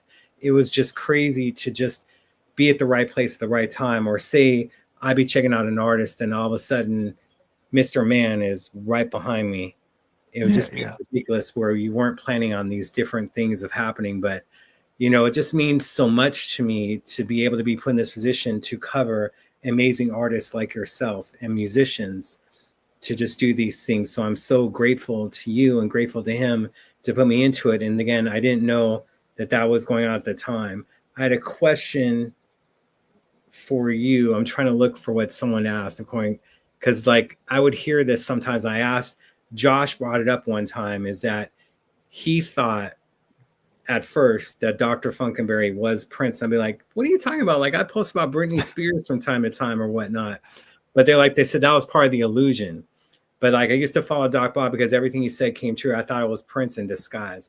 I don't know if you thought that, Morris or Shelby. Yeah, I think early on, because Prince used to do that whole thing where he would get on the internet and kind of pose as people in different situations and kind of do that whole thing that he used to do. But I remember when the internet, because I had been with Prince prior to the internet jumping off, and I remember when we got it. Like it was really weird because we had started kind of texting each other back and forth on it, and he kept writing this thing. And I finally said, Prince, what is law? And because he kept going, I'd say something funny or do something weird, but he kept writing this LOL thing, and I'm like, what is law? And he said, Morris, that's laugh out loud, dude. Like, what? I'm like, why? Okay, like that's weird. Like it was just funny because I have all these emails of us like at the infancy of this platform, just doing stuff. And then we used to get into these group chat things, and then I could always tell when it was him because he got this whole philosophy. He liked to throw some stuff in and set it off and then kind of like back up and see what go down, like I'm gonna throw the little question in there like what happens when and then everybody started going and I think some may have been because you can tell the way people talk, they be trying to be all esoterical like he is and be like, well, when the one strikes five. Oh, you got a phone call. What's the connection? That was Prince. Stop it. Yep. Yeah, I mean, it was just so and the screen goes black. How could they think that I was him? But some people thought, because literally it's like when the shows happened at Dakota in 2013, literally, I guess Julia hits me up. We're doing the Dakota 3 shows, post it. And I posted immediately. It was probably like 1 o'clock in the morning here, so 3 there. And then I posted it, and apparently, literally, the owner of the Dakota just approved those shows 5 minutes prior. And he was like, because he starts getting calls, what the heck? And then the reporters like Fox out there and other stuff, they're hitting me up, CBS. And then they're like, oh, we want to have you on our show. We want to do this. Like, how'd you find the information? I'm like, sure. Do you have Skype? And they're like, what are you talking about? I'm like, I'm in LA. They're like, wait a second. The owner from the club was telling us that within 2 minutes or 5 minutes that you knew. How can you be over there? I'm like, well, texting. But it would be so interesting that I guess maybe because I did have inside info that no one had. I remember running into Gucci one time, and he's all like, my wife knows where I'm going to tour before I do because of your page, because the places we're playing before we are told. You do a lot. You do a lot. Never sleep, but now I have to rest and do this stuff. I don't know if you thought that, Shelby, because I met you in 2011 and just told you straight up like, hey, this is me. I did the same thing to Morris in 2011, although me and him go back years to where I would give him messages on the musicology video set and different things. But man, Yeah, what an amazing posted, and I would find out a lot from you. First, I'd see it come up like this show. I'm like, where we going? We doing what? And then the next day, be like, yeah, we're gonna do this. I'm like, oh, okay. So yeah, you were in the no, like you were, He was on it. You were on it. So, and that said a lot, about how much, P didn't let everybody in. Morris talked about that, and just how much he would talk about you to us, and the fact that you were like almost like a band member in the way that he wanted information to get out and things like that. So you were family. We do an after show. I'd look over and it'd be like a real small section. And it's like, there you go, and like maybe 10 people knew about this that was going to pop off, and it's like you were just there. So you were definitely an integral part of the thing we did, and so that says a lot about what he thought of you, just how much he let you in, and how much information that he gave you, and everything like that. So that's just super cool, just so you know. Yeah, I You was in appreciate, because there. I sometimes wouldn't hear this stuff or get into it. You know what I mean? Like, I just would be doing stuff because I didn't expect any of this. I didn't feel a sense of entitlement. I didn't feel these things. I was just doing it truly out of love. Yeah. And that can be felt. Like you can feel and sense, especially him, you can sense a person's intent. right. And that, I think, had a big part of it, because when it's coming from the heart, it's going to touch the heart. And he could see that. He could see through people. Trust me when I tell you, clearly. So I think he was very aware of your motivation and what you were motivated by, Got to so be pure with your intentions. yeah. Now, I'm glad that Morris is back with us, because I want to ask you both this, because, man, like in 2011, after the LA Forum run, and I told Morris about this, so like Karen sent me an email saying that, hey, Jeremiah, Prince wants to open up a new website, a Twitter account, and Instagram, and he wants you to run it. And I was like, dang. I'm like, all right. So I kind of like did to Karen, like I just said, here's my bank account, showing the money, because now he's asking for a little bit more work to do stuff. But the reason I bring that up is that for a while I was trying, because again, him being advanced, knowing what LOL was before Morris, and we know Morris can be tech savvy with so many different things. I was trying to get him on Twitter and Instagram for years. We set up accounts for him in 2011, 2012, and we were doing some stuff to work it out. And then it would just come where he's like, I don't tweet, I don't do this. I'm like, you really should. And then it's finally like after 2013, right before you guys were doing rehearsals at Paisley for Montreux. And I brought that up to him again, and he was so adamant, I don't want to do it. And then for him to come back after Montreux and then open up the Twitter account, then eventually the Instagram, I'm like, were you guys trying to get him to be on social platforms as well? Just because it was a struggle, but you'd think it would be like a natural progression of someone doing this stuff. And I just don't understand why there was so much pushback at that time. And maybe if you guys had conversations, it'd be like, yo, Shelby, you need to tweet this for me since I don't tweet. Or Morris, I want you to post this on Insta so I don't do it. Just curious. Oh, well, man, he would get on me for posting stuff for he'd be like, they don't need to see you at the cookout, blah, blah, blah, blah. I'm like, this is my life, though. I'm very open. It's like my people, hey, it's where I come from.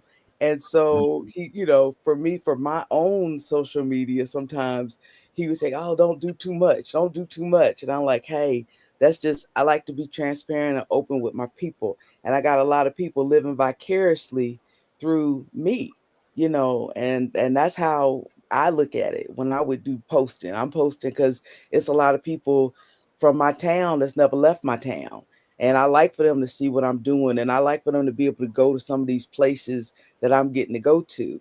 So I'm gonna post stuff, and sorry, but he never talked to me about his Instagram or his Princegram. I remember that coming up somewhere. Princegram. I heard that in the halls. But Prince would change his mind. Like daily, a couple of times. Yeah. I guess for me, it was funny because I would, just walk by his little office there and see him on the internet sometimes. And, I just start chopping it up with him about him being online and stuff. And I remember we had played Coachella, and we were in the car, and he told me about the whole situation with the song "Creep" that we did. We had this "Creep" start going viral, and it was like going bananas. And he said, "Yeah, I just had a little, conversation with YouTube, and I shut it down." I said, "But why, Prince? Why? I mean, he said, you know, it was this, you know, the thing he does, you know, it's a control thing. He had to, you know, and I said, well, Prince, I said, I don't know if that's a good idea to not to utilize this thing, this YouTube thing. It's like there's 60,000 kids out here. Maybe some of them didn't know what your vibe was. This is like Coachella. You came out and hit this Radiohead thing and blew all of these kids' socks off. You know, it's Yeah. like they were like losing it. You know, it was like one of the high points of the show for them because Mhm. it just was like crazy. Like, here's this dude, yeah, and everybody knows Prince, but it's like when he played that song, it's just like he went like bang zoom, it was gone. Yeah, it was And tight. so when he cut it off, I was like, no, Prince, you can't cut it off. You know, I said, that's that you get, you know, that's you going viral, bro. You going viral. You know, you gotta stay with it. You know, it's like, and I said, don't you do a deal with them like you do with everybody else. I said, Prince, you always get the deal that you want to get, right? Mhm. You know, if you're gonna talk to, I said, go to him and do a deal with him like you do with everybody else. Like, you know, I remember when he was, you know, I was standing in my yard. I'd been playing with Maceo. This was doing musicology, and he saw me in the yard, and he saw me, and he was almost about to turn in, and he came around and picked me up, and then we went over to his house, and he was just telling me about all of the stuff he was going to be doing with musicology, and how he was putting the album in the ticket price and all of It's this stuff. pricey. That's the kind of stuff that, like I said, Prince, that's what you do, man. You sit around and think of all of these incredible ways to do something different than what the mainstream is doing, man. So, bro, the internet, you gotta embrace it, brother. And Embrace then it. he went on in, you know, it's like, and he didn't start figuring out different Yeah. ways to, like, you know, to deal with it. And that's always been Prince. He like Right. has this cautionary thing, and then he figures out an angle, and then it's like you can't get him back out of it then now. And so Yeah, he's always just thinking of some new stuff. Once he gets his head around it and kind of figures out how he wants to maneuver, then now he's thinking of stuff nobody else even ever thought of. You know, it's like, who would have thought, like, Shell, when we were doing 2010, like, put the CD in the newspaper, man, like, for real.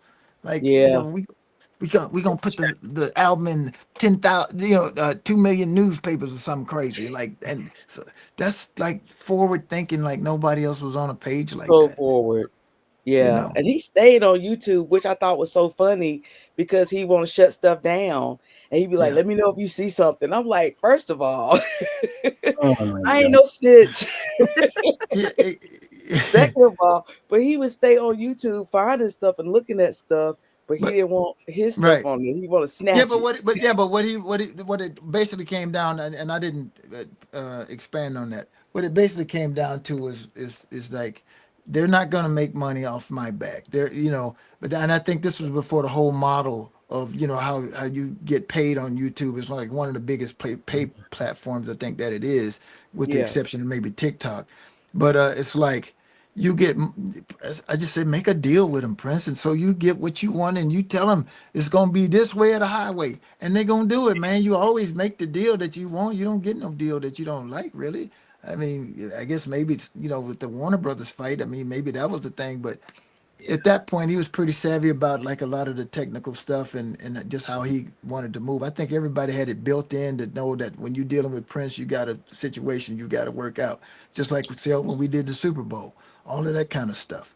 It's yeah, like I sat there and watched him, you know, them people trying to negotiate with Prince and telling them all of this stuff. And, you know, we don't pay these people that come on the Super Bowl, and that's exposure. Prince said, exposure. He said, what is that? It's like, that's what you get when you die, ain't it? He said, I don't want none of that. He said, I don't want that. So exposure? No, no, no. No, sir, we don't want that. yeah. He He Yep. said said, he we will wanted. not be doing exposure. Mm-mm. So Yeah. I that was funny, man. I just used to, it just used to kill me. I just used to sit over there and laugh. I would tell him, I said, man, I love you, man. You be tearing these folks up, man. Clive Davis, all of them be wearing them out. And Yeah, it would be funny to me, man. But you know, it's such a wonderful and rich history, man. Of like so much stuff, man. Doc, that you know, that we all was a part of, and that we all got an opportunity to do. Everybody's got so many stories with Prince, not just myself and Shell, but everybody that's come Yeah. into contact with him, and yeah, that's why it's important that the canon of Prince be accurate, and that it be, you know, all of us sharing what we know, and you know, and I don't got nothing but good stuff about, you know, we had our times like, yeah, I wanted to choke him out just like Yeah, everybody did. That's just pretty like much. family, you know. Uh, That's but but real. but we ain't got nothing but love for this man, you know, for all that he did for us, the names that we all now enjoy, because of him. And Hmm. so, you know, and so it's important for the legacy, for us Yeah. to just remember him. I know for me, you know, man, I be riding in my car, man, and be some stuff will come. I got a big old crazy playlist in the enemy Spotify's thing, but you know, y'all got to help me find something else to jump on because Spotify be tripping. But I got this crazy list, man, and all of this Prince music and all of this music from all of the. I can't get 5 songs into that over 1,600 songs almost. I can't get 5 songs before I know somebody that I met either with Prince, through Prince, or with my, or it is Prince. You know, Morris Day, all of the people that's connected, Sheila, So all of the cool. things. I can't get through 5 songs before I'm connected to something that I got linked up with during that time. That's bananas. And I'm talking about some hitters. You know Yeah. what I'm saying? And it's like that's all due to our guy, you know. So I ain't got nothing but love and respect. And then thank you, Yeah. brother, for always you know, being on the case with regard to personnel and all of the people and everything. It's like we have to look out for one another and do what we can to help each other when, especially when trouble rises up. Team, We all, and I know I'm 63 this year, man. You know, brother still maintaining, but you don't never know what's around the corner. You know what I'm You saying? never So know. right? and then my situation with my fire, and y'all all came to the rescue on that, man. So man, Mm. it's all Everyone's good. here for one another for sure. And Absolutely. If appreciate you you and all that stuff. And I look forward to promoting you guys again. I haven't really been promoting anyone for a while, just trying to concentrate on this. And, you know, hurting my heart, not being able to be there to see Shelby perform with Candy and all these things. And of course, seeing the MPG wherever you guys are playing and not being able to be there right now. But I look forward to the future of being there and being Oh able to yeah, you're gonna be there. Believe that. absolutely. just gotta get this cast and other things and foot right for sure. Yeah, you're And gonna of be all course, right. Sometimes, God sit you down for just a minute, just so you get sat down and everything like that. But then the comeback is something, and we're gonna be right there for you. And I wanted to ask, I can share this link tree on my page, right? yeah, Please Okay, do. And cool. we should right. mention that the link tree is going to take you to Jeremiah's GoFundMe page where we're Okay, raising money to support his medical care, which is costly and continues to pile up every yeah, day. So he needs every dollar you can spare. And there's absolutely. also a link to the event that is going on Sunday in Hollywood at a venue called Knucklehead. It's the Dr. Funkenberry fundraiser event. It's Sunday night, 5 to 10 p.m. So if you go to the link tree, it's going to take you there as well. Yeah. I would like to test the limits of this party hang that we have going on right now because we have another special guest that's been very patiently waiting Yes. to be brought on. Speaking of heavy hitters, and the cool thing about this is I think if we take into account the next guest that's going to join us and Morris and Shelby, we are spanning almost Prince's. I might even say Prince's entire Um, professional career as a major label recording artist, if that's What? fair to say. Please welcome Matt Dr. Fink. We have another doctor in the house, and we're going to see how this works when we have 5 people going. Fink and Funk. Yes, Fink and Hey, Funk, Matt. the doctors. Hopefully, you The can hear doctor us. is in the house. How's it going, Matt? Hey, sorry, I didn't hear you. For some reason, everything went off like when you were introducing me. Something happened. Sorry about that. I was saying that I believe at this moment we have Prince's entire professional career from For You on represented in this group of people. Yep. Wow. It's insane. Wow, that's amazing. How you doing, Mr. Funkenberry? All right, Mr. Fink. Thank you. Doing okay. Good to see you. And just like what I did with Wendy and Lisa after I was there to be like, oh, you're real. You exist when we first met, although I was seeing you around or whatnot when we actually did the real introduction. But it's good to see you. Thank you. It's nice to see you too, and it was good to see you earlier in the year too, when I ran into you as well, or last year. Was it last year? Here. Yeah, it Yeah. was right before stuff. I was keeping it hidden, but yeah, Okay. great to see you at that event. And we were trying to have you have a private listing of the Purple Rain soundtrack and Dolby Atmos, but I know that you weren't able to make it. It was really No. less. But I'll eventually get there, I hope, and do that. Yes. But anyway, hey Morris, hi Andrea Doc. and Shelby. Good to see you guys too. Good to I, see you. I was just on another podcast for literally almost 2.5 hours before I You're was on still this one. standing. And then I came on this one. I just wanted to know I was happy to be here. I'm happy to be here and say hello to everybody. And I wish you well. I hope everything goes well for you Thank you. I very appreciate soon. Absolutely. I'll be Matt, thinking of you and praying for you. thank you. I You're welcome. completely appreciate it. Well, I want to ask, with the news that's happening, Mhm. with Sign of the Times about to be in IMAX next month, you were a part of that.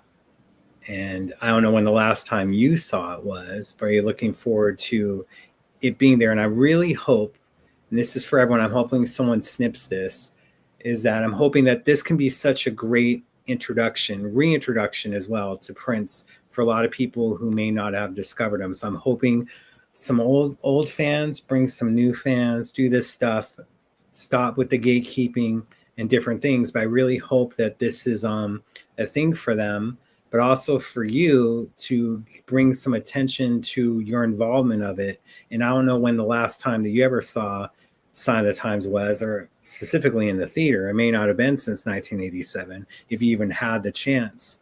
But how do you feel about it being back in the theaters next month in that kind of platform? When did they announce that? We didn't know. I figured maybe they covered it in the last podcast you were on. It was officially announced earlier this week, but we've been kind of like teasing it for the past week or two through AMC. But it's IMAX and with the sound and whatnot. But it is official, even though the rights to it in each country is owned by a different entity. But IMAX seems to kind of like have stuff together for the US, and there is some countries outside the US, Australia, that is showing it. So it's going to actually be back in the theaters for 1 week starting August 28th. Wow. So, Well, Didn't I'll And be IMAX too, bro. I think I'm gonna. I just might have to get into one of those vibrating seats. I don't know if they have that one, Matt. No, they have those seats. Those I think, Matt, Right. you're thinking I about think that that's bed at 4D. the hotel you put the quarters in, bro. No, Right, those seats no. are dope. I know what The you're talking magic about. Those fingers. seats He's talking dope. about 4D. No, I'm telling you, they've got. Remember they used to have those interactive seats in IMAX, and they would like rumble and move and. Yep, I saw Top Gun in one of them, and they really cost you a little need extra. that during Housequake here in LA. Are they still? Do they still incorporate those in these theaters? I can't They remember. do for some of them, yes. Because I haven't done that in ages with the haptic seats, as they call it, and that's what I meant by that. I need to get one of those, rock and rolling seats and have it vibrate while I'm sitting in it. Yeah, I saw a lot of the purple community groups are getting together to go as groups, especially like the North Carolina Purple Ladies. I saw them posting about it. Yeah. They're going to see it, I think, in Cary, North Carolina, and just letting everybody know to make it like a party, so people can enjoy it in groups. We should have some sort of premiere here in Minneapolis, and just whoever wants to go, I'll be there. I'll represent. Whoever else wants to represent, I'll do it. That should be awesome. I have a friend that owns some theaters, the Man Theaters there. That would be a great place to like do that at right there in Edina at the Man Theaters. That's an amazing place, and that'd be a great spot to showcase that film. Sure, perfect. No, for sure. Why not? AMC ones, but hopefully they do add Man. Hopefully there'll be other stuff. But for sure, and I do know that there is supposed to be, and hopefully they will be reaching out to you guys. Yeah. But it's supposed to be special screenings in New York, Minneapolis, and LA. So hopefully you guys can be part of those. That'd be great. I'd be happy to do that. It sounds like it'd be a fun thing to do. Right. And And hopefully, what's crazy about it, Matt? I just watched it. My guy Kip Blackshire was here, and he never saw Sign of the Times Mm-hmm. because I have this funny story about Prince would ask me about all these movies, right? And I had my own copies of the movies that I bought myself. Because Prince would come over to my house like it was Blockbuster, and then just because the movie was there, he'd borrow all of his own movies, and then when he asked me about them again, he said, "Yeah, do you have signage?" I'm like, "You got it the last time. You never brought it back." And he said, "Well, that's mine." I'm like, "No, no, you're in the movie. That is my movie, though. And I bought the movie. You just in it." And so it's just funny, man, because he would collect stuff and then he forgot he got it. But I was like, oh no, bro, I understand you were in the movie and you made the Yeah. movie. But it was crazy to just to see it no more than a couple of weeks ago. Actually right before we left to come to Minneapolis, man. He never saw it and saw you in there getting down, man. Y'all was killing it in this thing.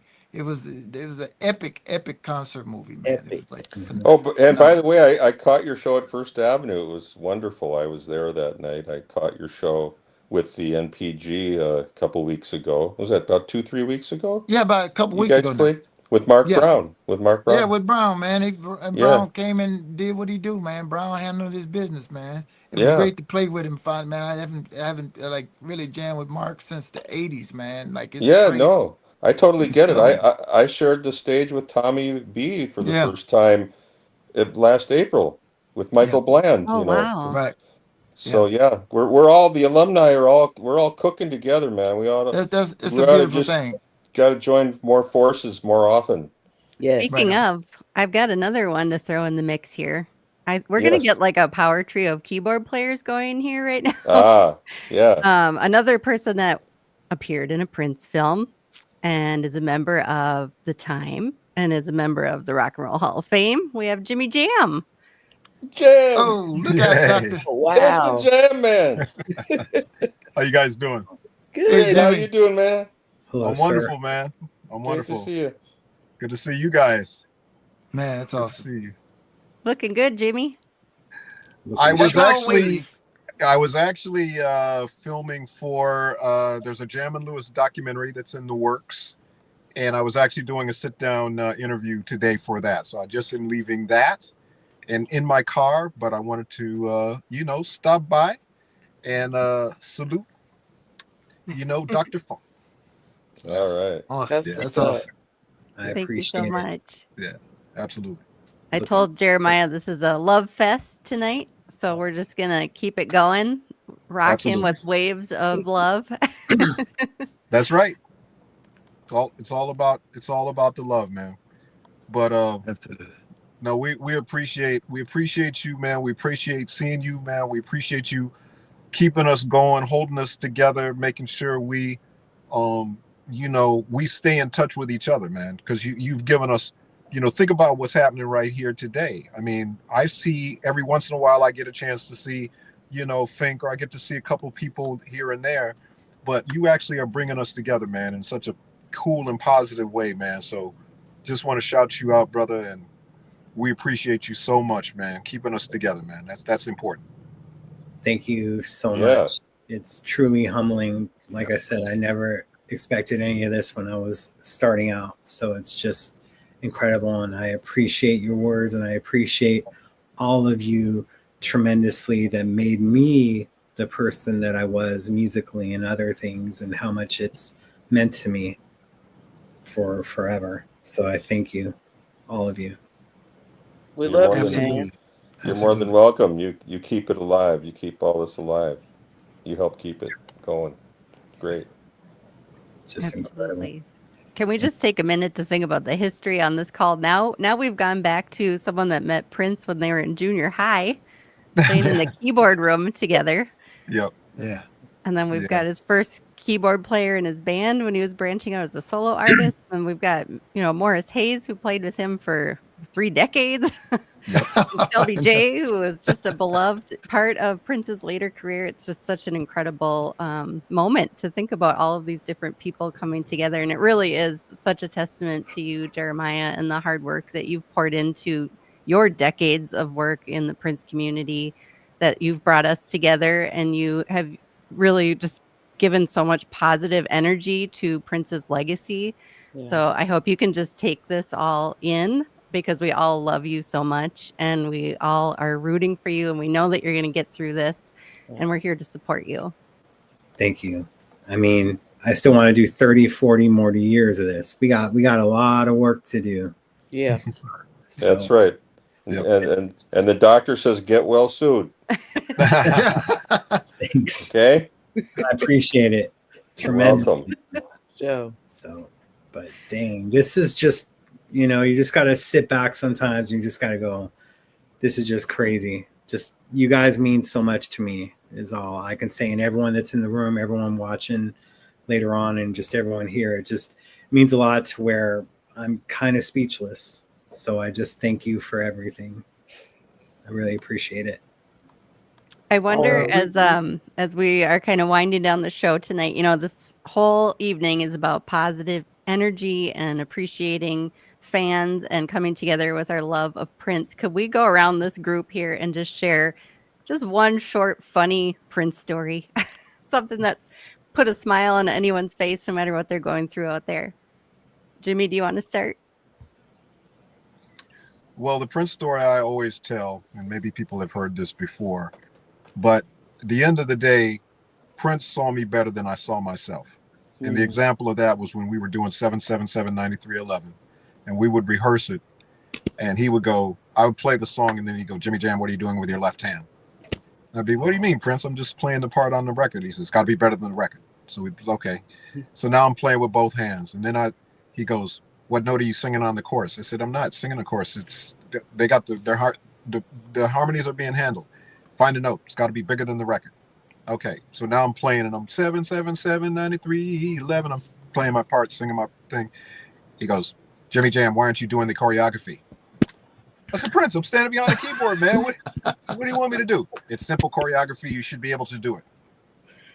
So now I'm doing the choreography. I'm playing with both hands, whatever. I'm totally messing up.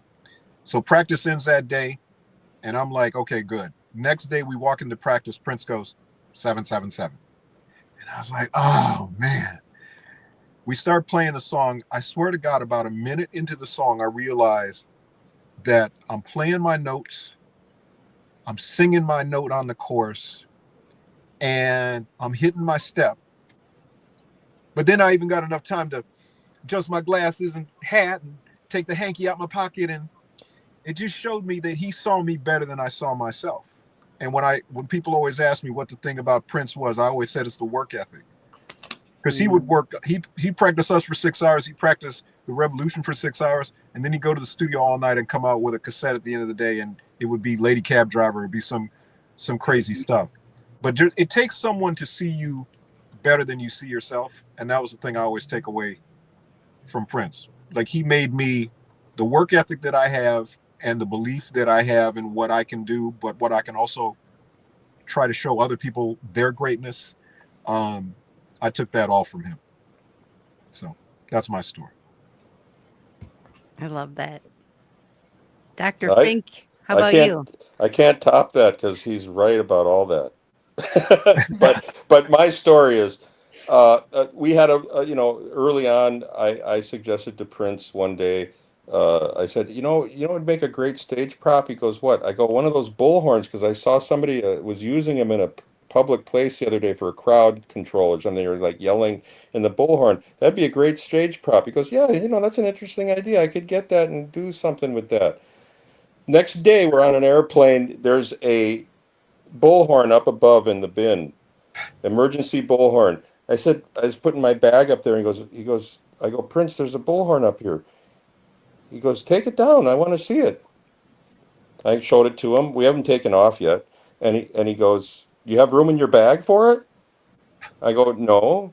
He goes, well, see if Des Dickerson will put it in his bag. And I said, okay. So I went over to Des. I said, can you put this in your bag? He goes, why? I go, Prince wants to take it from the plane for a stage prop. And he goes, no, I'm not going to put that in my bag. I go, well, just try and see if it'll fit. So he manages to fit it in there. Well, we got in trouble, obviously. The stewardess spotted it. And then the next thing you know, the pilot comes out and he says, it's come to our attention. Somebody took this equipment and you better return it right away, or we're going to have to, it's a federal offense. So Prince stands up and he goes, it was all my idea. I go, no, I stood up. No, it was my idea. And then Des Dickerson goes, no, it's in my bag. And he takes it out, hands it to the pilot, and Des says, I know I put it in my bag and everything. And then Prince says, no, but it was me who told him to put it in his bag. And then I said, yeah, but I'm the guy who actually was the seed of this idea. So the cop says, well, we got to take you off the plane. They took us to a holding room in the airport and called we were in Memphis. The Memphis police came. Oh, wow. They took us downtown into the holding jail cell at the Memphis jail cell, and a policewoman came up to us in the room and goes, Prince, is that you? What y'all doing in there? And so we had to explain what happened. And then she says, can I get your autograph? And we were new. This was the Rick James tour. Nobody knew us yet, but somebody knew the song Soft and, or not Soft and Wet, I Want to Be Your Lover was a hit already. Yeah. So she knew who we were, this policewoman. And that was it. And then we managed to get out of there with no charges being pressed. But the airline, which was North Central or something, wouldn't let us fly out of there to get to Huntsville for the next show. So we had to charter a twin-engine Beechcraft with our tour manager, who was tearing his hair out, and we made it in time for the show. Oh, wow. That's my biggest, craziest Prince story. That's a great one. Yeah. That's a great one. North Central. I haven't heard that airline name. Yeah, they got bought out by Northwest, and then Northwest got bought out by Delta. Yeah, that's right. Yeah, I remember that. Yeah. Okay, next. Sorry, I know. Wow. I tried to keep that as short and sweet as I could. But We needed all those details. Yeah, someone was bringing up that mug shot that's been circulating. That's not a real mug shot. it's not. No, that's Photoshop. They never took mug shots of us. I want to make sure people are clarifying. I was going to bring that up, and his hands in that picture, those aren't even his hands. It's like who used those hands holding the number? It was terrible. Anyway, yeah, fake. Thank Totally you. fake. I want to clarify that. Go ahead. Okay. Yeah. Wow, Shelby, you want to follow that one? Ooh, man, there are so many stories, and well, golly, off stage antics. Because we would get, have funny stuff on stage, but the off stage stuff is the stuff I really remember the most. And just little things that would crack me up. I'm raised a Southern Baptist in North Carolina, and Prince was like, you got to go to Kingdom Hall with me. You got to go to Kingdom Hall with me. I said, okay, I'm gonna go to Kingdom Hall with you. I know really nothing about Jehovah's Witness, everything. And so I'm going in, I'm listening and everything like that. He's like, well, you have to, you can't sit next to me because you have to sit over here. And I was like, okay. So I go, we have the whole thing and get back. And after church, what we do is we eat. We, either pick up some food, we leave church, or somebody's gonna cook. So we got back to Paisley. I went up to, what was that fancy grocery store, Morris, up the street? Burley's. That was, the real fan. And so I went up there and picked up some stuff. I come back into the big kitchen. And so I asked him first, I said, are you hungry? You want something? He was like, I know, I'm good. I was like, okay. But when you start smelling food, you say you're not hungry, but you start smelling it. So I saw the little door open. He kind of peeked in, and I was in there making some eggs, everything. Like, he said, what you making? I was like, I'm making some eggs. He's like, can I get some eggs? I was like, and I looked over my thing. I said, yeah. And I went like this. I said, you want some cheese in your eggs, Prince? He said, and he opened that little door. He was like, and just left. And it's just those little funny memories that I have where it's just, I'm making eggs, after leaving the Kingdom Hall. It's just things like that play back in my mind, make my heart smile, because I miss them so much. I miss those things. I miss our performing, but it's just those kind of memories that just make me just chuckle sometimes when I'm in the kitchen now, I'm cooking, and I kind of look over my shoulder, and remember him doing that. And so that was one memory there. Like, you want some cheese in your eggs, Chris? Chris is like, yes. And it just left. So he liked cheese. He got some cheese in his eggs, and then I put the syrup. He had never he reached in to get the syrup and it was cold. And I was like, I was like, we got to heat this up. Well, you don't Right. put cold syrup on hot cakes. He was like, That's right. heat it up. And I put it in the thing. I'm heating up the syrup, put some butter in it too, get it right. Oh, That's like you worked him out. You would have thought I invented the wheel with hot syrup on pancakes. It was just like, so those little things, so I love those little human moments. Say so much. yeah. Wow. That's awesome. Mr. Hayes, what comes to mind for you? But you know what? I'm gonna just piggyback off of Matt's story, because Prince, he would tell me a lot of stuff. I was very inquisitive. I would ask him about everything, about Jimmy and Terry, like my heroes. They were like these dudes that I basically wanted to be like them. Be producers and stuff like this. And so I would ask him about all of this stuff, like the time and how all of that stuff got going. But he told me the story about like when he was opening for Rick James, and he would tell me, he said, Rick James was I'm grateful to him, but he was a really different cat. He would just do some different stuff, and it was funny. He said, but I was with him one time. We were opening for him, and we were at some club, and we're just kind of sitting down at the floor at this club, and they were just kind of chilling and just kind of sitting there. Rick's talking to him, and he said, and Prince had this thing, like, he started doing these private jet things, because every time we would do like these commercial flights, we'd go to the Prince would get his his detail would come out, and they kind of grab him, and then we'd wait for all his luggage and stuff to come out, and then they grab him, and some lady would come up and be like, Purple Rain, what's up, Purple Rain? How you doing? And just call him that. And he said, fine. He said, Morris, I had to just start getting these private flights, because I just got tired of folks coming up. He's calling me Purple Rain or whatever it was. But anyway, he said he was sitting down and with Rick, and he said people didn't really know him well at that point. And he said a dude came up and was like talking to Rick, like, and he said, because he would get all of these people that always wanted to sing in front of him or do something. So he said this guy came up and he was like, started singing to Rick James, like, Rick James, we love you. And then he said he looked over at Prince and said, and you too, and just did this whole thing, like he didn't know his name, but he said, we love you. Oh, and he said, and your Soul City Band, and looked at Prince and said, and you too. And man, he said he couldn't do nothing but laugh, man, because he called him it's the Stone City Band, but he said we love you in your Soul City Band, and you too. Yes, good. So it was wonderful. So many of these great stories, man, and just to I have a list. Yeah. Yeah, all of the time stuff was great. Him locking up Jesse and everything, and chaining him up to the pipes and all of this. That the whole thing was bananas. And so that was crazy, man. There's just so many great stories and stuff like that. I hope if they do a Prince movie, man, it'll be the first biopic that's gonna be like a 3-part movie, like the Infinity Stones, like with the Marvel. It's got to be 3 different movies to encompass all of the stuff that went on from that time. Correct. It's got to be like the Infinity Stones and then the other movies like that, man. There's so much stuff to cover, Yep. Yeah. Well, anyway.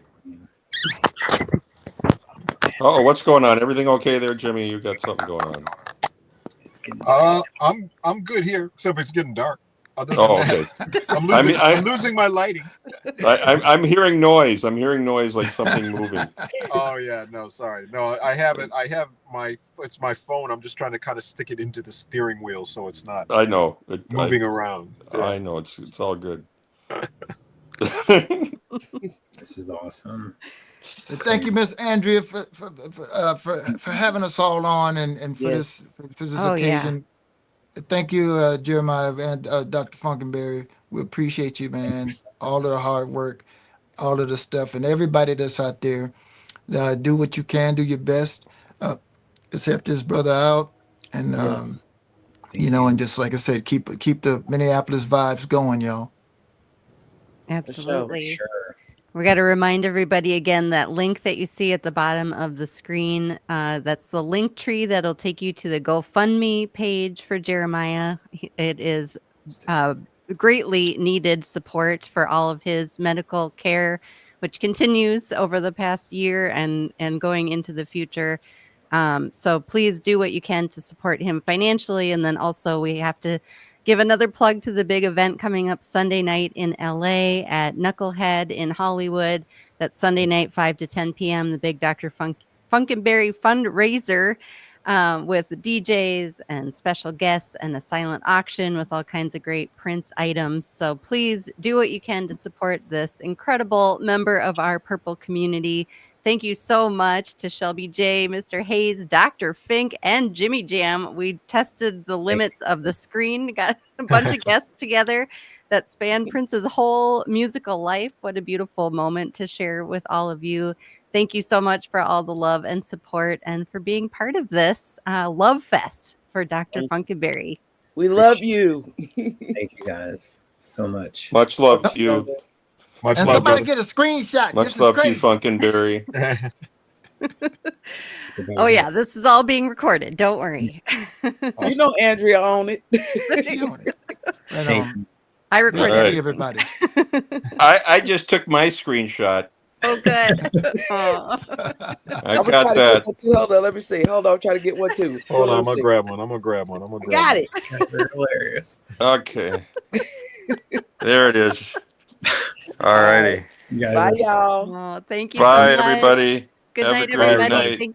Thank you so Everybody much. take care. Thank you, everyone, for listening and tuning in. well, and we're gonna Good night. Good have some night. stuff for the LA people real quick. Okay. But after we pull everyone off, so not doing it. Thank you guys. Whoops. There we go. Sorry. Just to get everyone, of course, now it's not showing, but just you know, well, that's us. We don't need to put that up. But this for the fundraiser of Adam 12, C minus, Chrome Queen, Sir Ellis, DJ Old Boy 777, Knucklehead for doing it, and then Rumple's Kitchen providing food. And again, there will be, you can pay at the door with Venmo, and I do believe that will be cash as well, because I know some people just say like to do it to the last minute, and that's what we're expecting. Just some other stuff that'll be for raffle items or whatnot. This is one of the things that will be there. And then, you know, as you're seeing what I showed with the Funk Cancer thing, these are some prototypes. There will be shirts there. It may not exactly be like this one, but it will be there. And then again, we will be having some items that will be for raffle. Money does matter tonight. I like that. Right. See? And Anita, I believe, is the one who did that. So thank you so much for your time doing these things and putting stuff together. And we will, like for the things I'm going to show and other things, that there will be silent auctions for some of this stuff. And these are some items that will be there. This will, I think, will be part of a gift set. And I do have a photo of that for a raffle item. And then you're going to have this. And of course, that 7 cassette, that'll be a separate silent auction item. Just like with that one on the left from the Glam Slam show, that was a limited amount only for celebration of 2022, and the cassette was for 2023. And then there will be a menu for food that you guys are seeing. Of course, this will be on all the socials. And then I think the silent auction, we're going to try to do it in person and online, because we want to make sure we get as much for this as possible. There is going to be more than just that, but that's really it of it.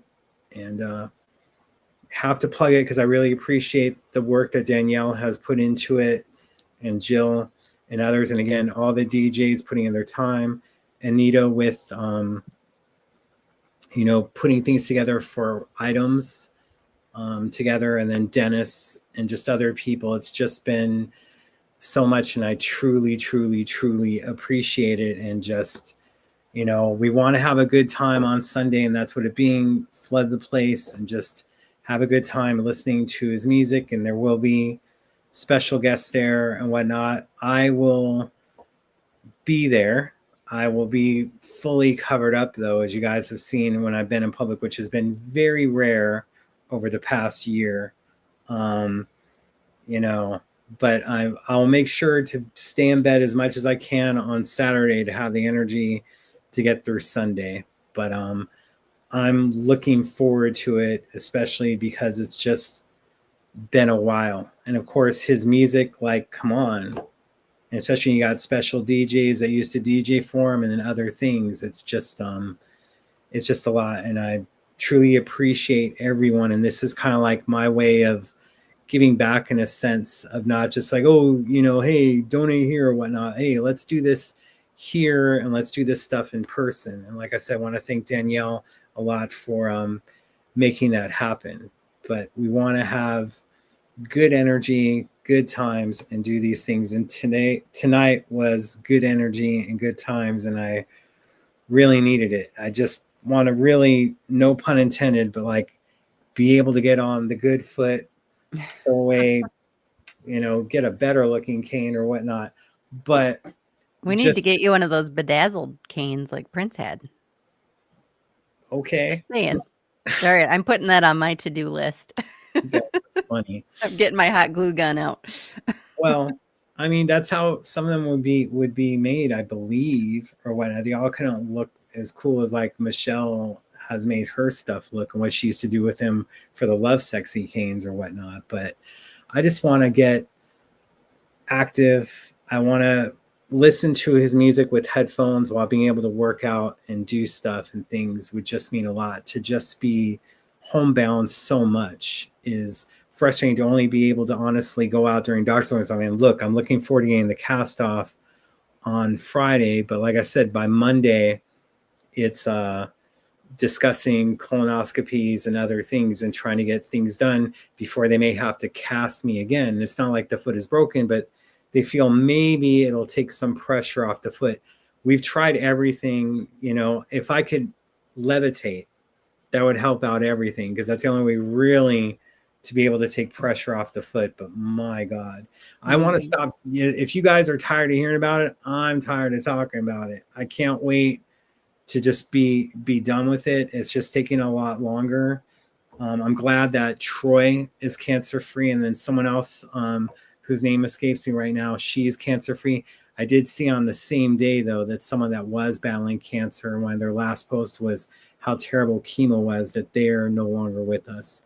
It's just a lot, and we all need to be there for each other and truly practice true love for another. And tonight was a perfect example of that. And like I said, for Sign of the Times, please, someone old, bring someone new, and make sure to wear peach and black and do these things. That'll be another thing that will be at the auction table or whatnot, is one of the Sign of the Times 7-inch box sets that was donated as well.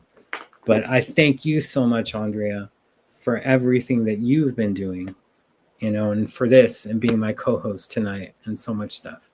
It was an honor and a joy to be here with you. I hope that we've put some wind in your sails as you continue on with this difficult journey that you've been on. We're all rooting for you, as I said before, and I hope that you felt all the love tonight just pouring in.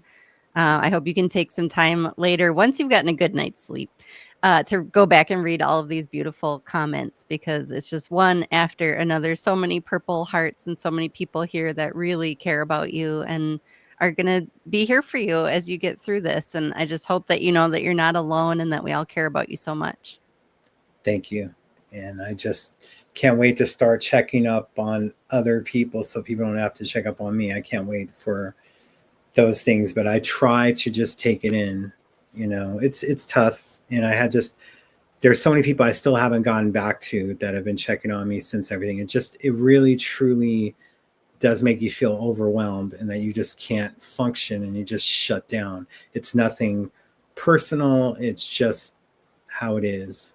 So I don't think anyone is out there judging you or thinking negatively about that. We all totally understand that we've all gone through difficult periods in our life where you get that feeling of overwhelm, and it's totally a human thing. And just please put that out of your mind. Just know that we're all out here, and whenever you want to reach out, there's so many people that want to be here for you.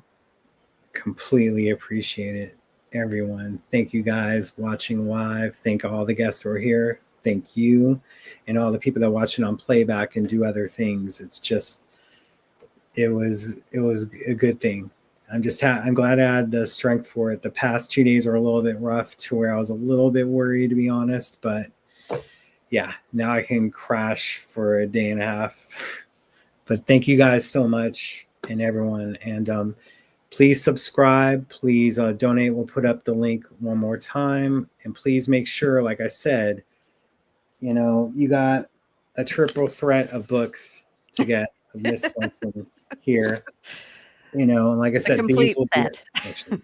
But yes, but make sure to get these and just support true artists in so many different capacities. But I did that right. Okay, let me do it one more time. I thought I did. Yep, and we've got the link at the bottom of the screen too. So definitely hit that link, get to the GoFundMe, give whatever you can, even if it's a couple bucks this week and a couple bucks next month, whenever you can afford it. This is an ongoing battle, and he's going to need all the love and support that he can get. So thank you for anything that you can do to support Jeremiah. And if you guys can make it to LA on Sunday, look forward to seeing you. Look forward to just listening to that music and just having a good time. All right. Absolutely. Music is medicine. We've said that a few times tonight. Yep. All right, guys. Thank you again. Much love. Keep it funky and funk cancer. Until next time, hopefully sooner rather than later. Thanks again, guys. Good night.